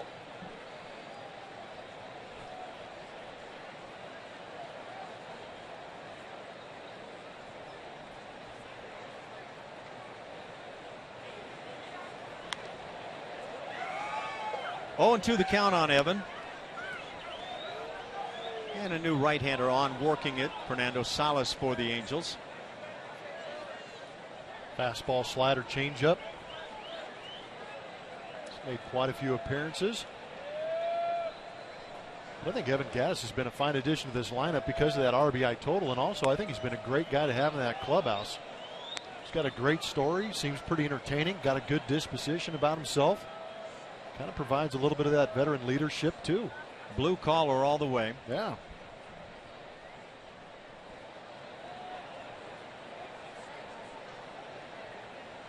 And again, those 43 RBIs not to be sneezed at all. Not to mention he can hammer a fastball over his head. Might have had a shot right there. Then there's Carlos Correa. And what a difference maker he is on this team.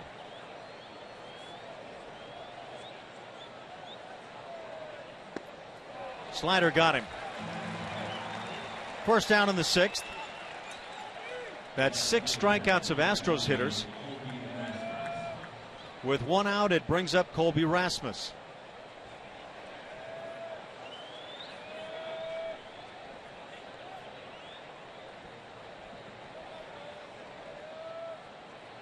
Rasmus 1 for 3. That was a bunt single with a man at second base and 2 outs in the first inning.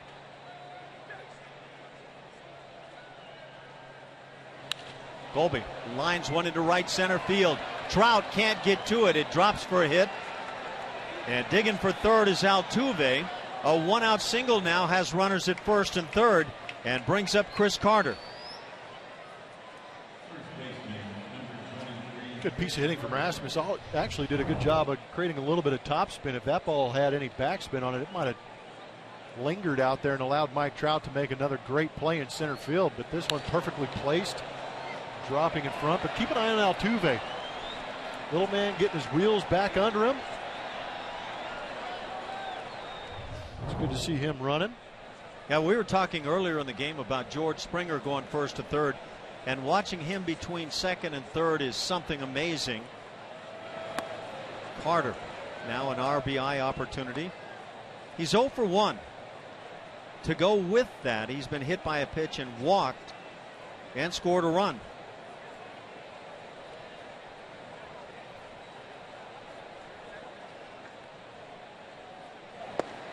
Big swing and a miss by Chris. Don't know the numbers on Carter, but that swing and a miss rate has been very high for a lengthy period of time now.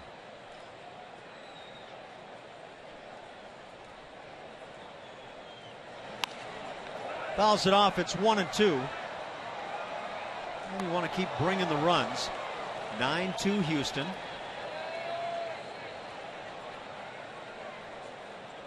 Colin McHugh enjoying this offensive outburst.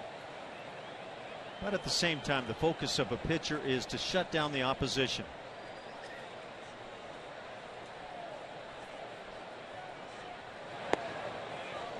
Two and two. Home plate umpire tonight, James Hoy, and he's done a nice job holding his ground.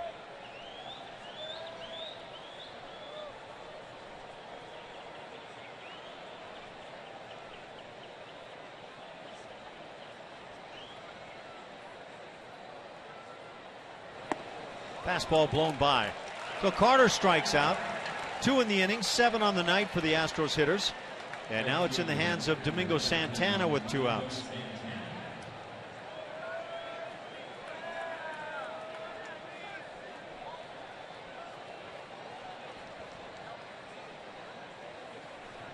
Santana 0 for 3 with a punch out.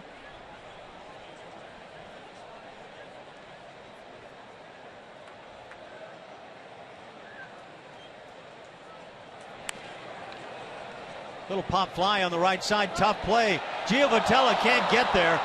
So it's a 2-out hit, a run scores, and it's a double, and now the ball kicks away. Rasmus is going to come to the plate and score. A little pop fly double with 2 outs by Domingo Santana. Plates a run, so 1 ribby, and then the error, and we'll see who it's charged to, provides another run, and now it's 11-2 Houston. Talked about in the open how the Astros didn't get the breaks they needed to possibly pull out that game last night. Tonight they're getting every break they possibly can. Nice little drop shot from Domingo Santana, just out of the reach of Giovitella, and with the throws scooting away from Ibar at second base, Colby Rasmus has enough time to sneak home. That's the first error charged on the night. 11-2 Houston. And now you start to wonder how far Colin McHugh might go in this game, or if it could be one of those days where he pitches 6, turns it over to the bullpen, catches a little bit of breather.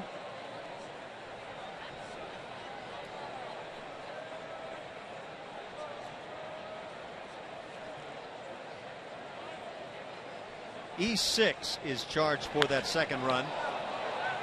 And Valbuena drives it to left field, but that's going to do it.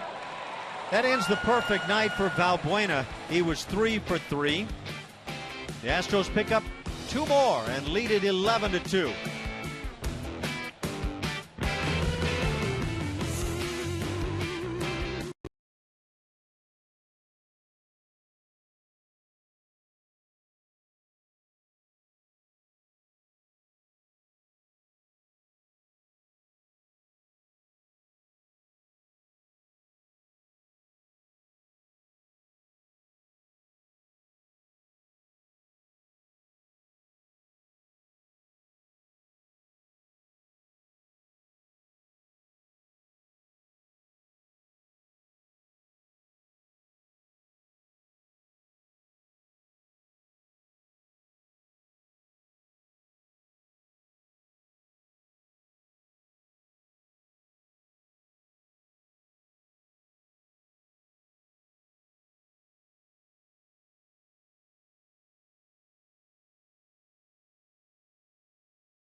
The Astros will face off against the Yankees in a 4-game series June 25th to the 28th. 10,000 fans will receive a special edition Vote Altuve shirt presented by Citgo at the game on June 27th. For tickets for the games, call 1-877-9-ASTROS or visit astros.com. Yes, way, Jose.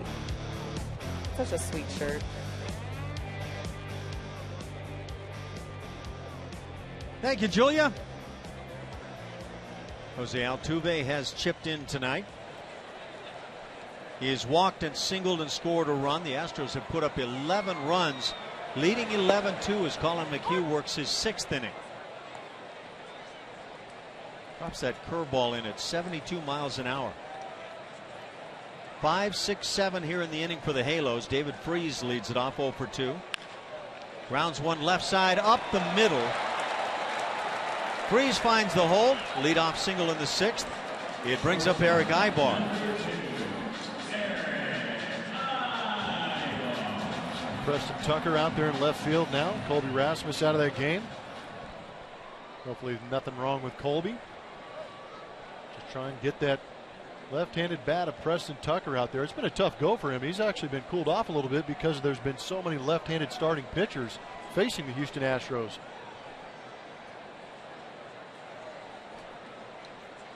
And it's quite frankly tough to get a spot in this Astros group now to be able to start a ball game. Colby Rasmus has earned a number of starts. Preston has played well when he's had the opportunity. Eric Ibar 1 for 2 on his night. 8 hits for the Angels, but 13 for Houston. And a 2-0 count.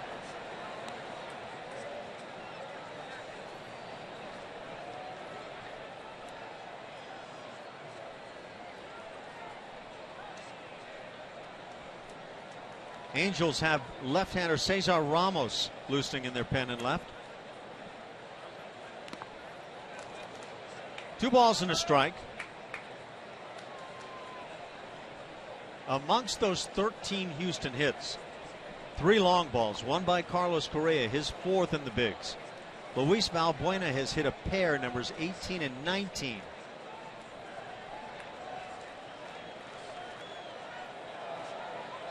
"31 times the Astros have hit multiple home runs in a game this year."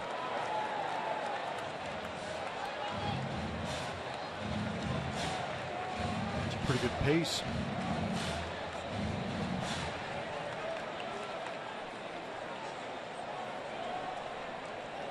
Two and two the count.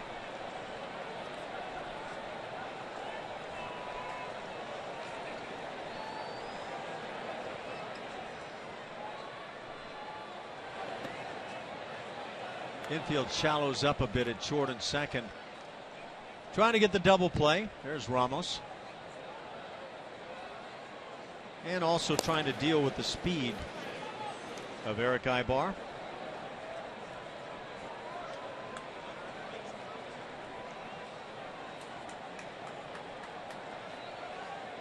Mentioned last at bat for Ibar how long he has been with the Angels. And it's his only big league club. 2006 until now. It's a lifetime 276 hitter, and he's been very steady. The RBIs, didn't he drive in a bunch of runs last year too? 68 last year as a shortstop, a big number. I have a feeling Carlos Correa might set a new bar there at shortstop. Pop fly, shallow in left center field. Springer with the call. Out number 1.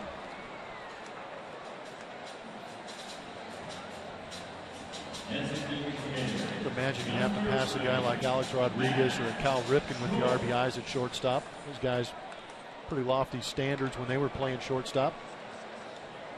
Yeah, that might take a few years. You know he's going to have fun trying. Cal Ripken, you played this game a long time and you grounded hard. Can you imagine playing all those games in a row? No chance. Big swing and a foul back by Matt Joyce. I mean, there are some days you wake up and you're just hurting. And it's hard to say, okay, yeah, I'm going to tough it out and go play today. But he toughed it out and put up numbers at the same time. 184 that batting average for Joyce. It's the second game of the 3-game set. Angels won last night. One more tomorrow. A day game for the Astros as they head back to Houston following the game. Lance McCullers gets the start against Matt Shoemaker. 2:35 Central Time start.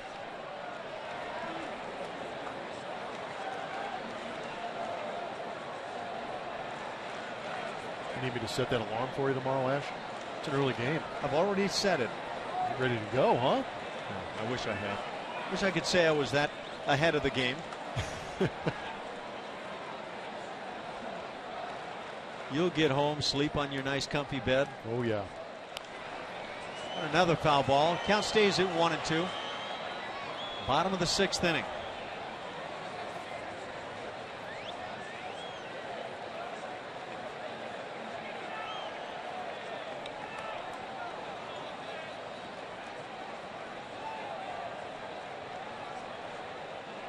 What a good ballpark here in Anaheim.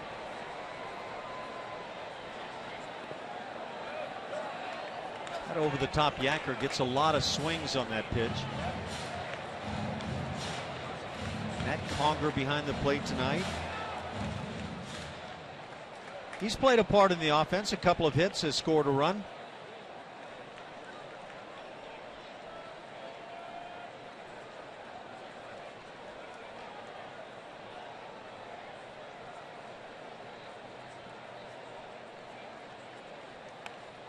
Waits on the curveball and gets a piece.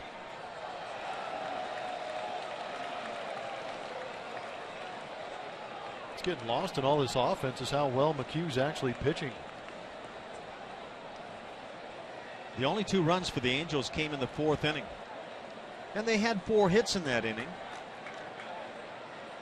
Colin did a fine job back in the 1st inning. The Angels had the bases loaded up with 1 out, but he got the double play. Here's a ground ball off the glove of Carter, alertly backing up Altuve to get the lead out. So it goes 3-4-6 on that force, and the 2nd out of the inning. That's a heck of a play. That's the 2nd time we've seen something like that happen with the ricochet. Both teams working on the tip drill. Sometimes that's a luxury having that shift on, as you got a couple players over there backing each other up. Ball was hit pretty hard. I was actually more impressed with the fact that Altuve tried to get the lead runner, because on that play also McHugh was heads up enough to go over there and cover first in case they needed him. That was David Freese digging for second. And yeah, that was a kind of a gutsy play. Carlos Perez at the plate, fouls one down the right side. 0-1 the count. Perez has an infield single in 2 at-bats. What are you thinking on Colin McHugh? 6 innings, or does he go deeper?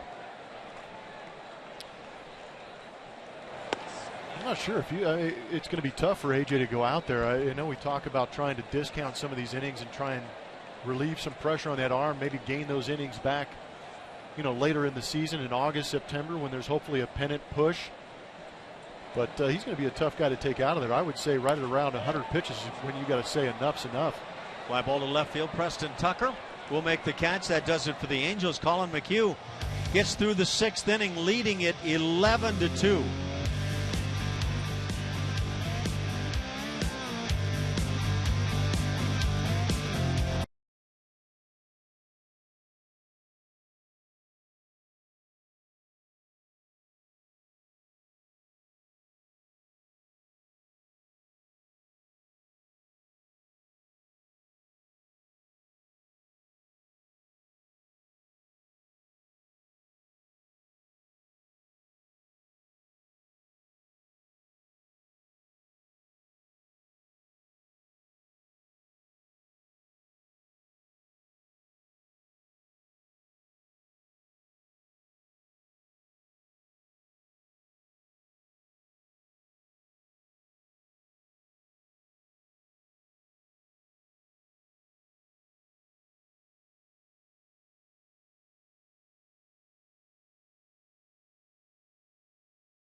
at Angel Stadium in Anaheim. And another new pitcher on for the Angels as they turn to the bullpen. Cesar Ramos will take over here in the 7th inning. Celebrated his 31st birthday yesterday, making his 29th appearance. Fastball, slider, changeup, curveball, he's got them all. Come out here and try and eat up some innings.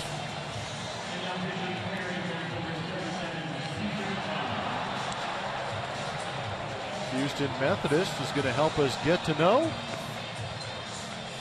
ex-Angel Hank Conger. Favorite baseball movie, Summer Catch, of course.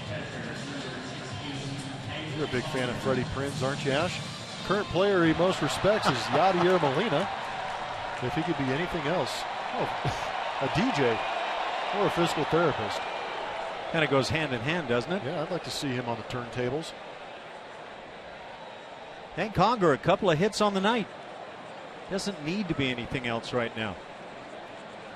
Ramos is pitcher number 4 for the Angels. C.J. Wilson started, got roughed up. Ground ball to third base.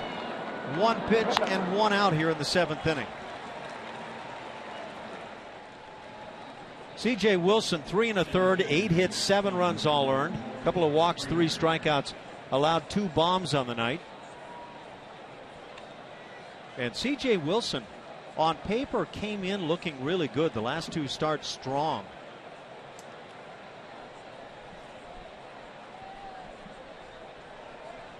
Number of changes defensively for the Angels now. Good luck with that first one, Ash. It's Kubica at third base.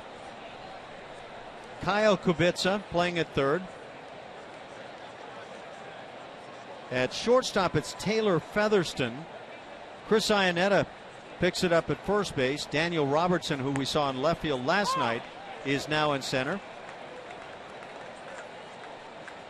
This game has all of a sudden moved to Phoenix, Arizona.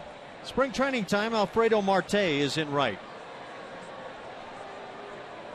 Jeff Blum sized that up perfectly. You get that feel of a spring training game when suddenly the wholesale changes are made.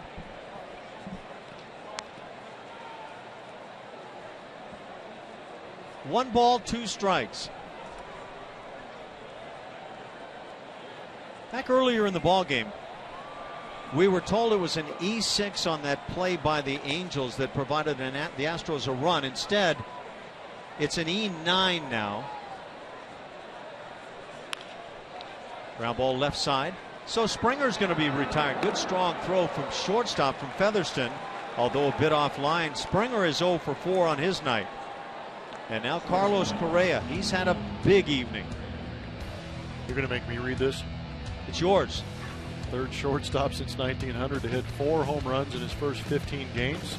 First guy you're going to recognize, Bert Campaneris in 1964. Who's that other guy? I'm going to say it. Jeff Blum, 1999. I had no idea. 4 home runs in first 15 games. Wow. Yeah. Welcome to the big leagues. It was very much a welcome to the big leagues. No kidding. That's great stuff. I had no idea. I appreciate them putting that up. Congratulations. Belatedly, I guess, huh? Yeah. News to me, but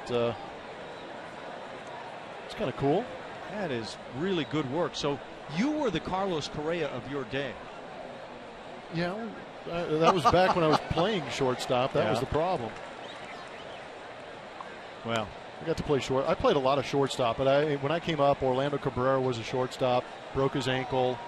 Last 2 months of the season in 1999, I got to go out there and play some shortstop. Played a little bit after that. But when Cabrera came back, I moved to third base, second base, first base. Just doing anything I could to be on a major league squad. Well, when Carlos Correa, finds out that he's in the same company as Jeff Blum, imagine what he's going to feel like. I'm going to go tell him that I'm in the same company as him, because he is off to a prolific start, and I think he's got an extremely bright future. You know what? He'll have a well formulated response to that statement. He'll be prepared. Correa's 3 for 4. And he takes strike 3. So 3 for 5 with a home run. A 1-2-3 7th inning. The Astros on top, 11-2.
Upcoming schedule presented by Progressive.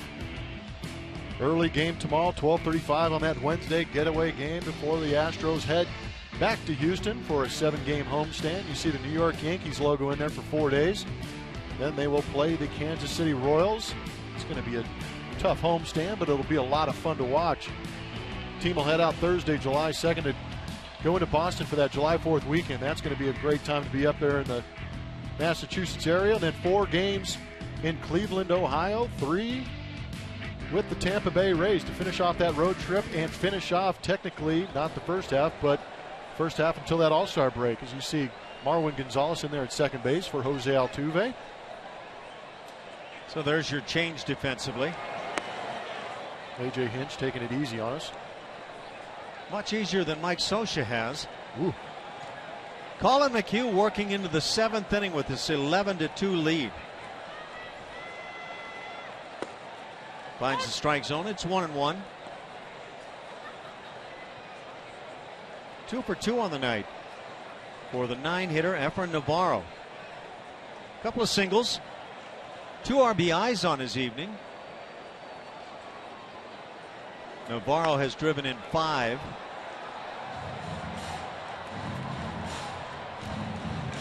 One ball and 2 strikes. Still nobody throwing in the Astros pen. So we'll see how the night proceeds now for Colin McHugh.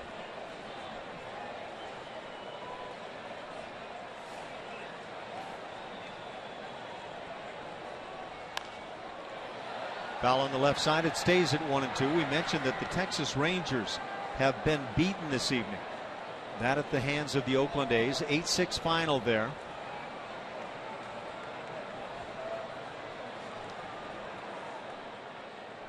So the Astros have a golden opportunity to pick up a game on the second-place Rangers. Not to mention the third-place Angels drive to center field. Springer back quickly, just gliding now and makes the catch. 1 out in the 7th inning. Top of the order with Johnny Giavotella.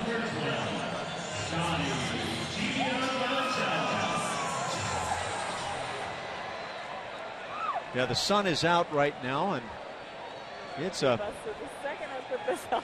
Man, is that the Chiquita banana hat? Julia, do me a favor and turn it around and show me the logo on the other side. No, I've taken the logo off. Oh, really? Okay. Could have used that on that scorching hot day in Seattle. I plan on using it tomorrow.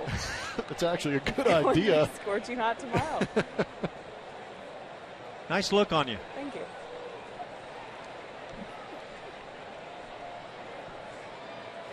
And 11 runs for the Astros. Provide a nice look on them. One of those really good offensive evenings.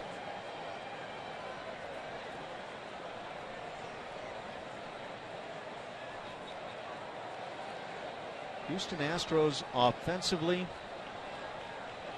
Let's take a look at the runs per game that they're putting up this year on the fly ball to right field. Domingo Santana with the play. 2 down here in the 7th. Toronto Blue Jays lead the league by a wide margin in runs per game, over 5.5. And now the shortstop Featherston comes to the plate. Taylor Featherston. So it's the Toronto Blue Jays up over 5.5 runs a game. The Astros are 5th. And keep in mind, they're going to add at least 11 runs to that figure tonight. Fly ball to right field. 3 fly balls in the 7th. A 1-2-3 inning. And the Astros breezing along on top, 11-2.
Talking to the Los Angeles Times about the Astros' confidence level right now. I said after the first week or two that we played, I think guys kind of really bought into, hey, we have a really good team. We can get on a good roll here and we can contend. And with the guys that have been here previously and guys coming in thinking that way is bigger than anything else. Well, from the Angels side, in that same article, Hector Santiago of the Angels, who pitched last night, said, we weren't sure what to think of these Astros at the beginning of the year, but hey, here we are. Months later, and the Astros are still in first place. What's big for the Astros, they want to continue to compete well against their division opponents, and the Angels right now 4-4 this season against the Angels, so they'd like to jump ahead tonight and keep that going, guys. Thanks, Julia. Marwin Gonzalez gets his first plate appearance. Jose Altuve wound up 1 for 3 with a walk. Had a single and scored a run. Chopper to second, and tough play, or rather to short. Tough play for Featherston, and he makes a jump. First out of the inning. Kid's got a hose. All kind of squibbed off the end of the bat. Takes a good angle to it, creates that long hop, and then spin and fire.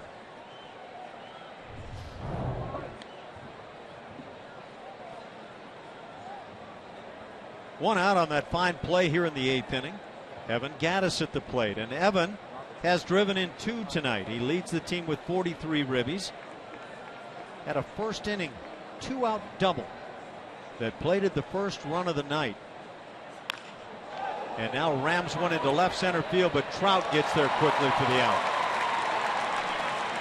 Actually, that's Daniel Robertson in center field.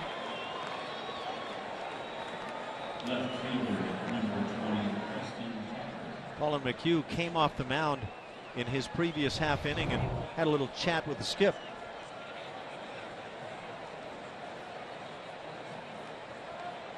We finished that inning with 99 pitches on the night. If I can venture a guess, I think he's going back out there.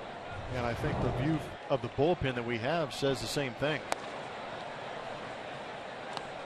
Preston Tucker, in his first plate appearance, he's doing an unusual thing with that lead elbow right now.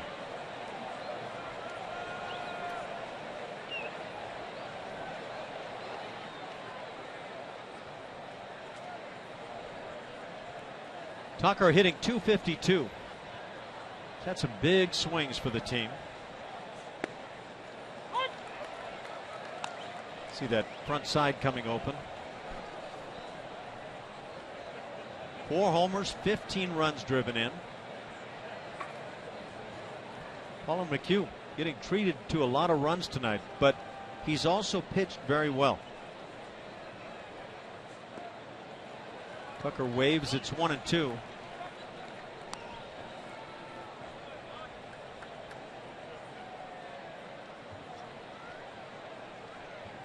Talking about the Astros offense, pardon me, Blummer. All right. And the fact that they start the night 4th best in the league in terms of runs per game. They add on at least 11 tonight. And so they're starting to find themselves as one of the top clubs now in the American League scoring runs. Tonight's a big help, but when you're hitting bombs, you're going to be scoring a lot of runs. Just a matter of getting a lot of those guys on base and creating those multi-run home runs. I mean, you talk about them being a surprise, whatever you want to say, but these guys are an exciting ball club to watch just because of that fact they drive the ball out of the ballpark. 2-2 the count. 107 home runs now for the team.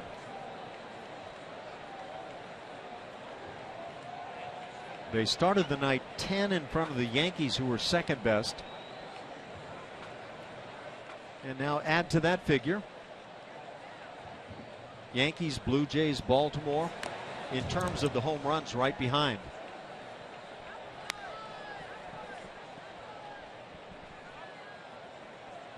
These Angels actually in the upper division in terms of home runs. They're right behind Baltimore, and yet the Angels, a team that doesn't score a lot. They're just under the 4 runs a game mark.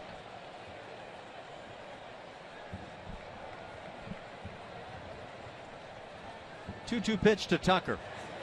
Breaking ball. Gets a good piece, but gets out in front.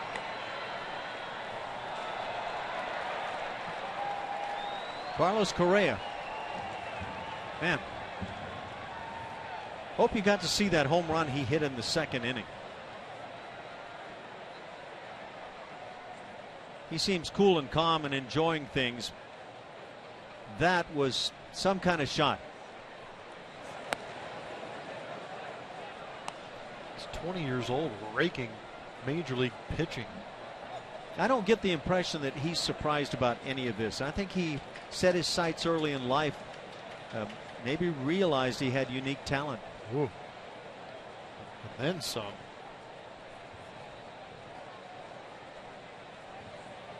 Three-two pitch. Fly ball to left field. It's going to be a 1-2-3 8th inning. The Astros enjoying an 11-2 lead over the Angels.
runs on the evening. A couple of bombs thrown in there. A lot of base runners.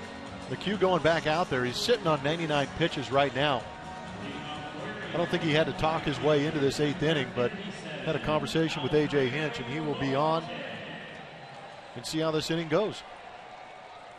And as he works it here in the 8th inning, Roberto Hernandez is getting loose in the Astros pen. Mike Trout, his spot is up. And now for the Angels,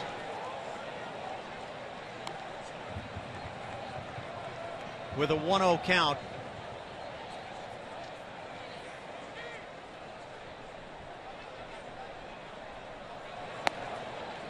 it's Alfredo Marte.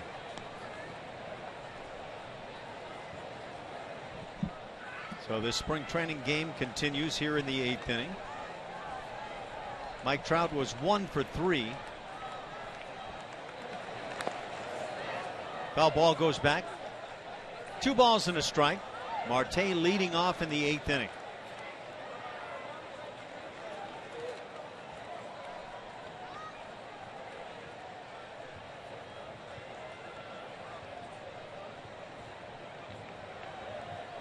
Colin McHugh, it would appear, has designs trying to get through this 8th.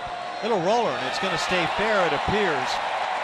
So it'll be an infield single for Marte, who's 1 for 1 on his night. The Astros groundskeepers got this hit for Marte. It hit the lip of the grass between the dirt. Shot towards the foul line, but with that thing graded just perfectly back towards fair territory, allows Marte to sneak in that hit.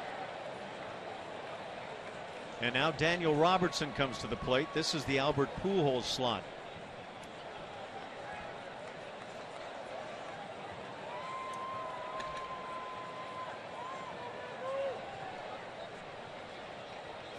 If you're Colin McHugh, you hate to see that kind of a hit to start an inning like this. Well, you're making great pitches on the night. You want to have a clean 8th and sneak out of this game with a great outing. And your 8th inning starts off with a number.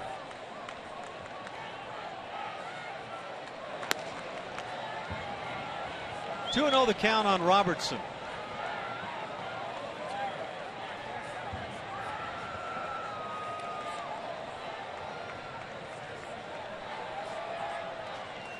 Kyle Kubitska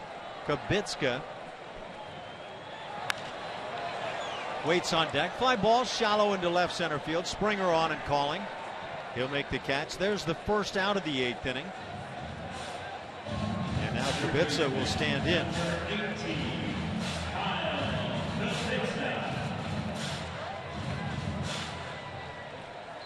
David Freese wound up 1 for 3, and it might have been Freese's at bat in the first inning as big as any other out in the game recorded by Colin McHugh. He got a double play, bases were loaded, and 1 out. The Astros were leading 1-0 at the time, and that seemed to really turn things around. The Astros added 3 in the second inning on the home run by Correa. Fly ball to left field. Tucker is there. Second out here in the inning. Tonight's league leaders are presented by your local Honda dealer. In the yellow are the major league rankings. 2014 on that left side. Kind of rough.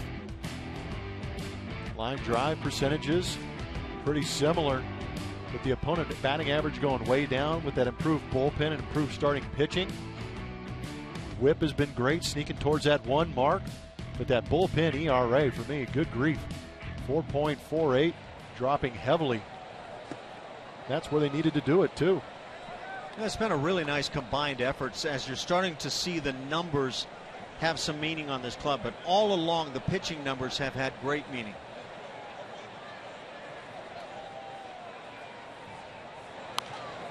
Pitch is fouled back. This is one of those scenarios for me that I really disagree with in Major League Baseball, where late in the ball game the Astros lead 11-2 here in the bottom of the 8th inning. The Angels get a base runner. They're down 9 runs, and The unwritten rule says they don't run even though the Astros play back at first base. They'll do it in the ninth inning.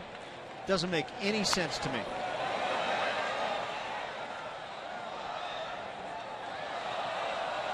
I don't see how you can have the large lead and be able to play back at first base and expect the other team not to run. Oh, what stinks is when that guy does steal and it's defensive indifference and the run scores and you get tagged with the earned run. Absolutely. That stinks. I know pitchers hate it. I've walked out with many a pitcher following that same scenario you talk about and just rumbling.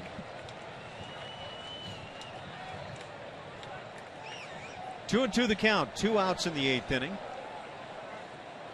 Chris Iannetta at the plate.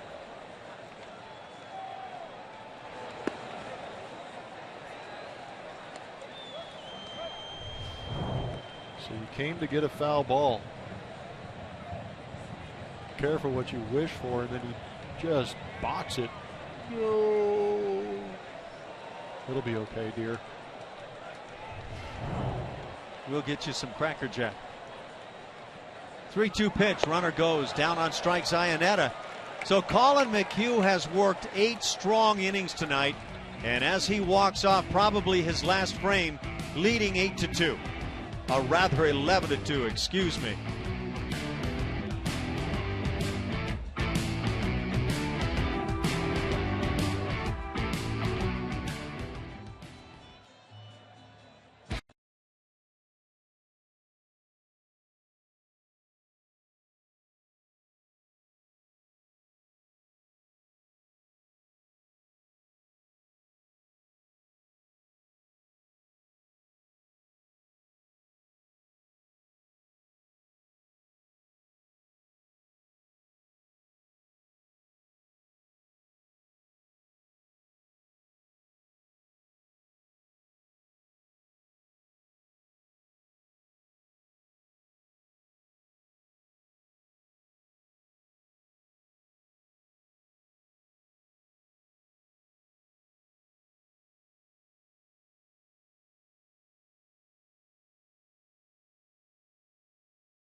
Early on, and then he did his thing. Struggled last time out there in Colorado finding the command, but today was a completely different story.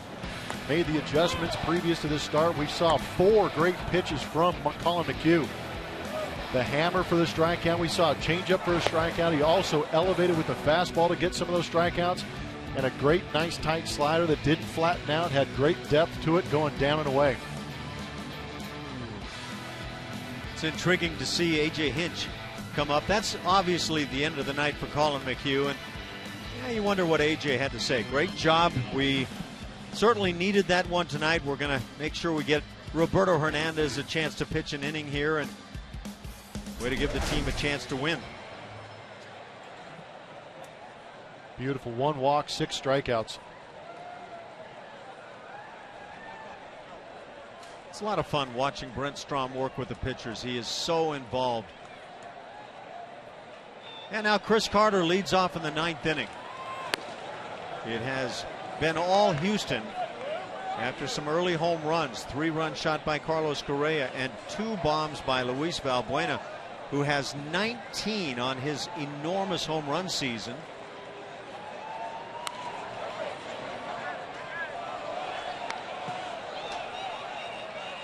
Jose Alvarez, the new left-hander, on now to work for the Angels. That whip would indicate that he's been really tough. And that average against lefties.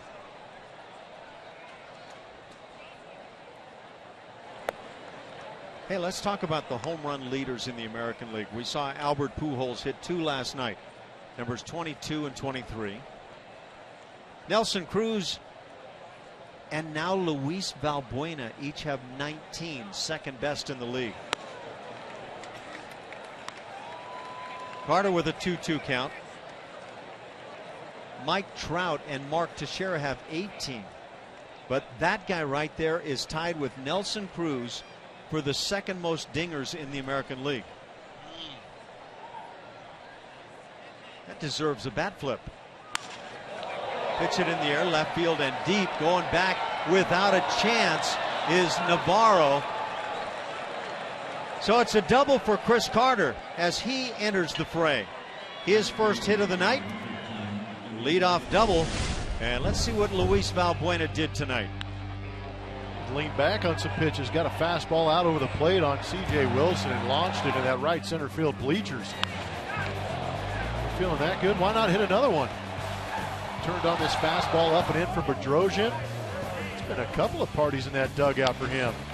Don't forget, he brings that glove. Oh, wait, the bare hand every once in a while. A fantastic play on that slow ground ball. Don't need second a glove. in the league. Second in the league. That's what we're talking about. Do you think the Cubbies knew they were trading that away? Yeah, that's a good question. And yes, last year Valbuena was a power source for the Cubs. But he hit for a much higher batting average than the Astros have seen this year. Ground ball left side. That's a base hit for Domingo Santana, who now has 2 hits on the night. A double in the 6th, the single here in the 9th inning. The Astros with 15 hits. Guys are raking. Seen Domingo going the other way. Now gets a chance to turn on one. They try and come into the kitchen, get the barrel out, get him out of there. You know what this means? I don't. 1-0 tomorrow. Well, as you like to say, as long as it's quick.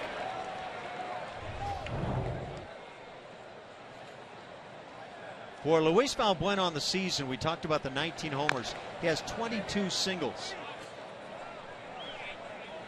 It's kind of intriguing. So Valbuena has 3 hits tonight. He has pushed the batting average up to 196. He can see that road sign that says entering Highway 200. This game alone, Chris Carter's entered and exited the highway. Fly ball shallow in center field. Robertson comes on, makes the catch. So Valbuena ends his night 3 for 5. Those 3 were very big. Catcher number 16, Hank Conger. And Hank Conger gets another AB. He's 2 for 4.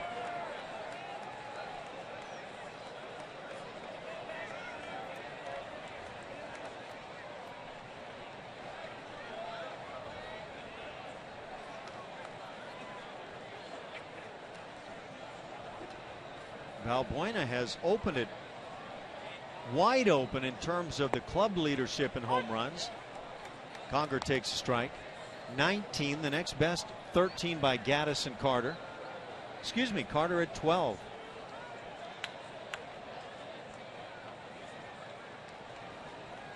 George Springer also at 12. So Valbuena's been that leader in terms of this league leading team in home runs. Going to be really intriguing to see what Carlos Correa can do in the second half.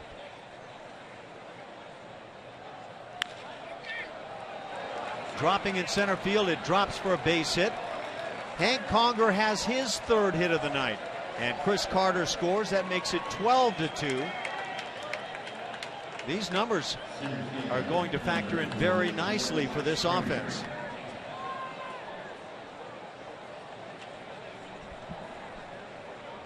Got so many hits and scored so many runs. They're tired of dancing in there. Well, this guy's looking for his first knock of the night. He has not gotten an invite. Has drawn a walk and scored. That came in the 4th inning, but 0 for 4 otherwise. Snapped that 14-game hitting streak last night to George Springer. And he's been playing a lot of baseball.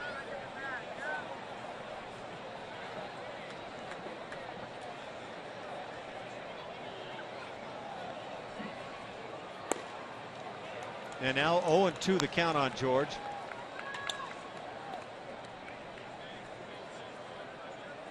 Still the batting average at .275.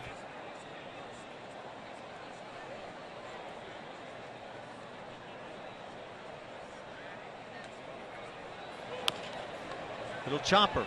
Tough play at third base. And play not made. And we'll see how this is ruled. I hope the scorekeeper was watching Springer's speed going down the line. And with as hard as that ball was hit and George's Springer, they give him a hit. 17 Houston hits. Just a good old-fashioned do or die. That's all you can do as a third baseman, especially with a guy like Springer. Ooh. He almost had it. He was out of the box. He was flying right there. Hurry. Yeah, I'm not so sure if that play's come up with and then the throw quickly to first base that Springer's out. But moot point at this time now. 4 hits in the inning for the Astros. Oh, they have ruled it an E5. Oh, they changed it. They had 17 hits up on the board, now 16, and that would leave Springer with an 0 for 5 night. I don't know that I agree with that ruling. Carlos Correa looking for his 4th hit, won't get it. They'll get the out at second, that's all, as Correa legs it out. Santana comes in and scores, 2nd run of the inning. 13-2 Houston. All the Astros all season with MLB.com At Bat, the #1 app for live baseball. At Bat is up to the moment with in-game highlights, live look-ins, replay reviews, radio broadcasts, StatCast, and more. Get MLB.com At Bat for your smartphone or tablet.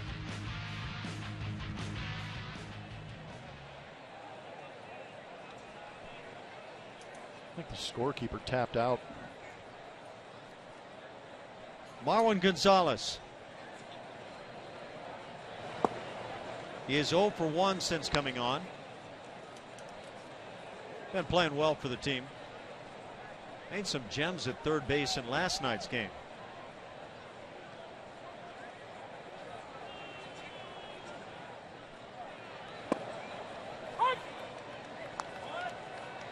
I wonder if there will be any kind of appeal on the Springer ball.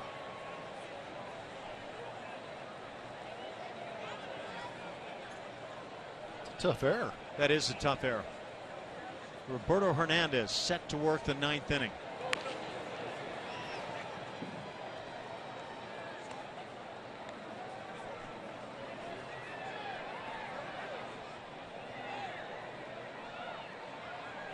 Colin McHugh poised to pick up a W.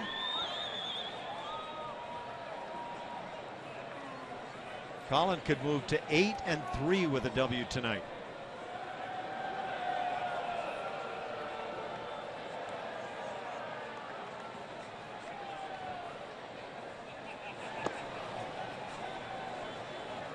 Colin came into this game with a 5.04 ERA. He comes out with a 4.80 ERA. I was just zeroing in on that. Yeah, so that's a big night for Colin. Offensive players are improving their numbers generally. Colin certainly does the same with his pitching line.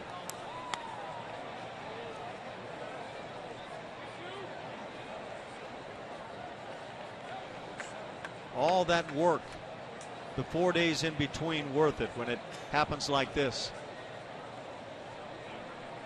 3-2 on Marwin.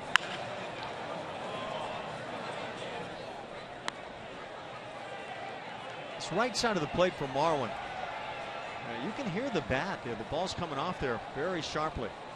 And that said, with the fact that Marwin had a double batting left-handed last night,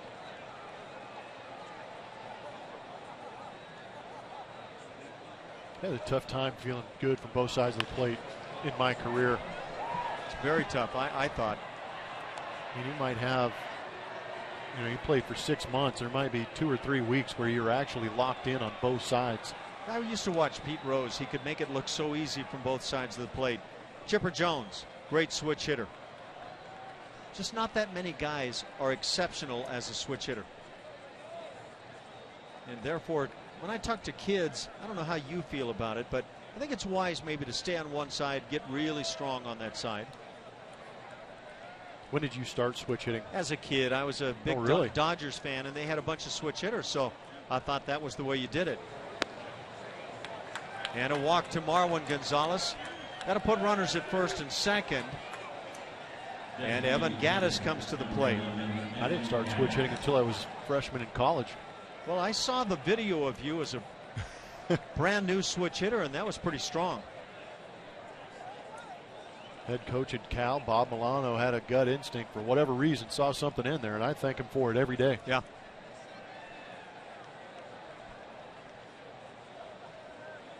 That was a statue maker. I sent him a picture of that. No, he threatened. Right? He threatened me. You know, I walked into his office. We were playing fall ball, and I was maybe hitting 050 left-handed. And I said, "I'm killing this team, coach. You got to let me hit right-handed and contribute a little bit." He said, "If you hit right-handed, he goes, you're not going to get any of your scholarship money if you're going to hit right-handed at Cal." Little pop down the left field side. The shortstop Featherston makes the play, and that'll do it. 8 come to the plate in the 9th inning. 2 more score, 13-2. Astros lead it for Colin McHugh.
Sports is presented by Southwest Airlines. Book your low fare right now at southwest.com. And brought to you by Budweiser. Make a plan to make it home.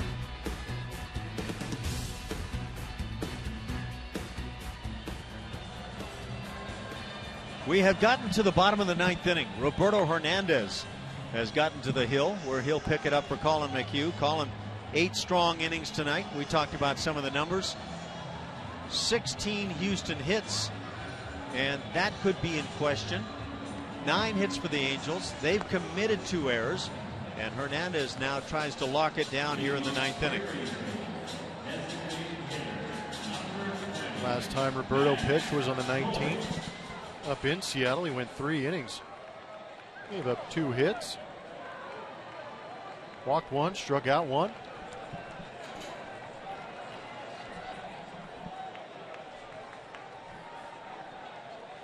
So here we go, bottom 3 in the batting order for the Angels. Matt Joyce leads it off. He's gone all the way in left field. And for the Angels, that's a rarity tonight. Joyce is 0 for 3.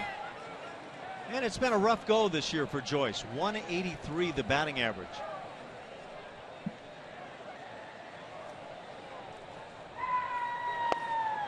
Changeup, but that's quite honestly one of those changeups where everything slowed down. As long as he's throwing strikes, he can do whatever he wants. I would have called changeup before the ball came out of his hand, watching right there. Pretty deliberate arm action. 1-2 the count.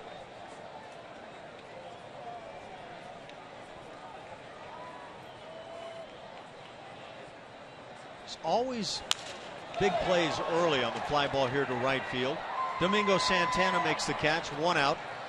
Always big plays that can change the course of a ball game. And I look back to that first inning when the Astros had put a run on the board. The Angels had bases loaded and 1 out, and David Freese at the plate, and he promptly grounded into a double play that ended the inning. It was 1-0 Houston. And then Carlos Correa came to the plate and hit a 3-run bomb, and all of a sudden it's 4-0.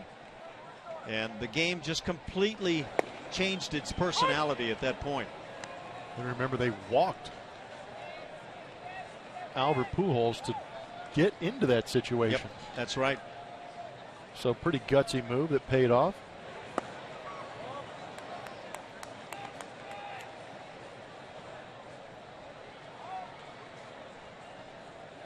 Of course, when you pound out 16 hits and 13 runs, a whole lot else went on.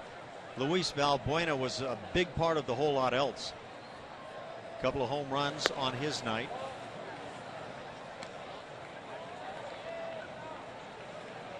Carlos Correa appeared to have a genuine shot at the cycle tonight. 3 for 3 with all but a triple in his first 3 at bats. Winds up 3 for 6. Popped up. Shallow in center field. Springer coming on. He'll make the call and the catch. And there's 2 outs. Got a big happy birthday for a former teammate, colleague, Jim DeShays. JD. He's a good listen. Born in 1960. Colin Montgomery on that list.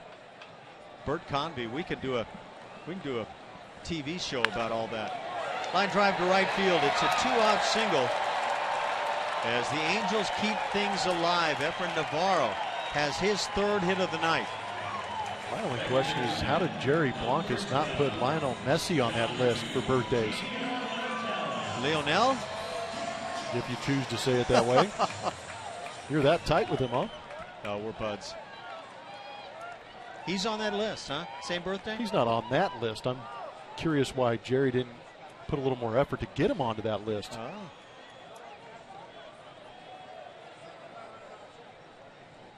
Well, my grandkids are all over Messi. Line drive down the left field side. Extra bases as it gets by Tucker. And here comes Navarro to the plate. He will score. It's 13-3 for Roberto Hernandez. Disappointing after getting the first 2 outs of the inning.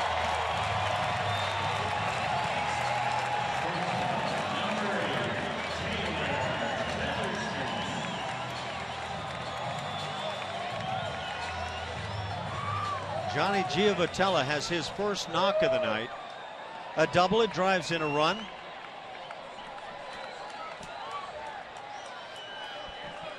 And now Taylor Featherston at the plate.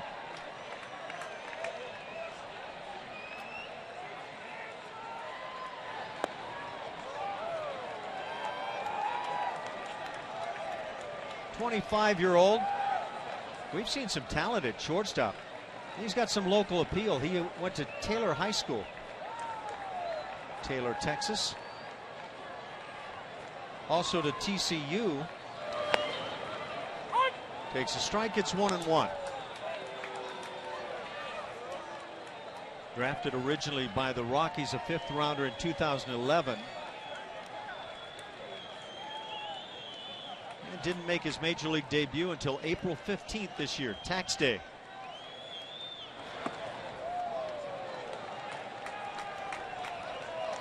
Two and 1 the count. Taylor Featherston. Showing us a good hose at shortstop. Yeah, but he boxed a double play ball that turned into an RBI.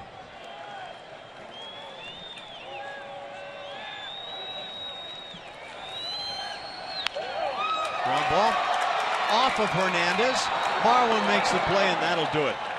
Wraps it up here in the 9th inning. The Angels get a run to make it 13-3 on the night. Luis Valbuena had a huge night, as did Carlos Correa. And don't forget about Colin McHugh. The Astros even the series at a game apiece and extend their lead in the American League West. 13-3 the final.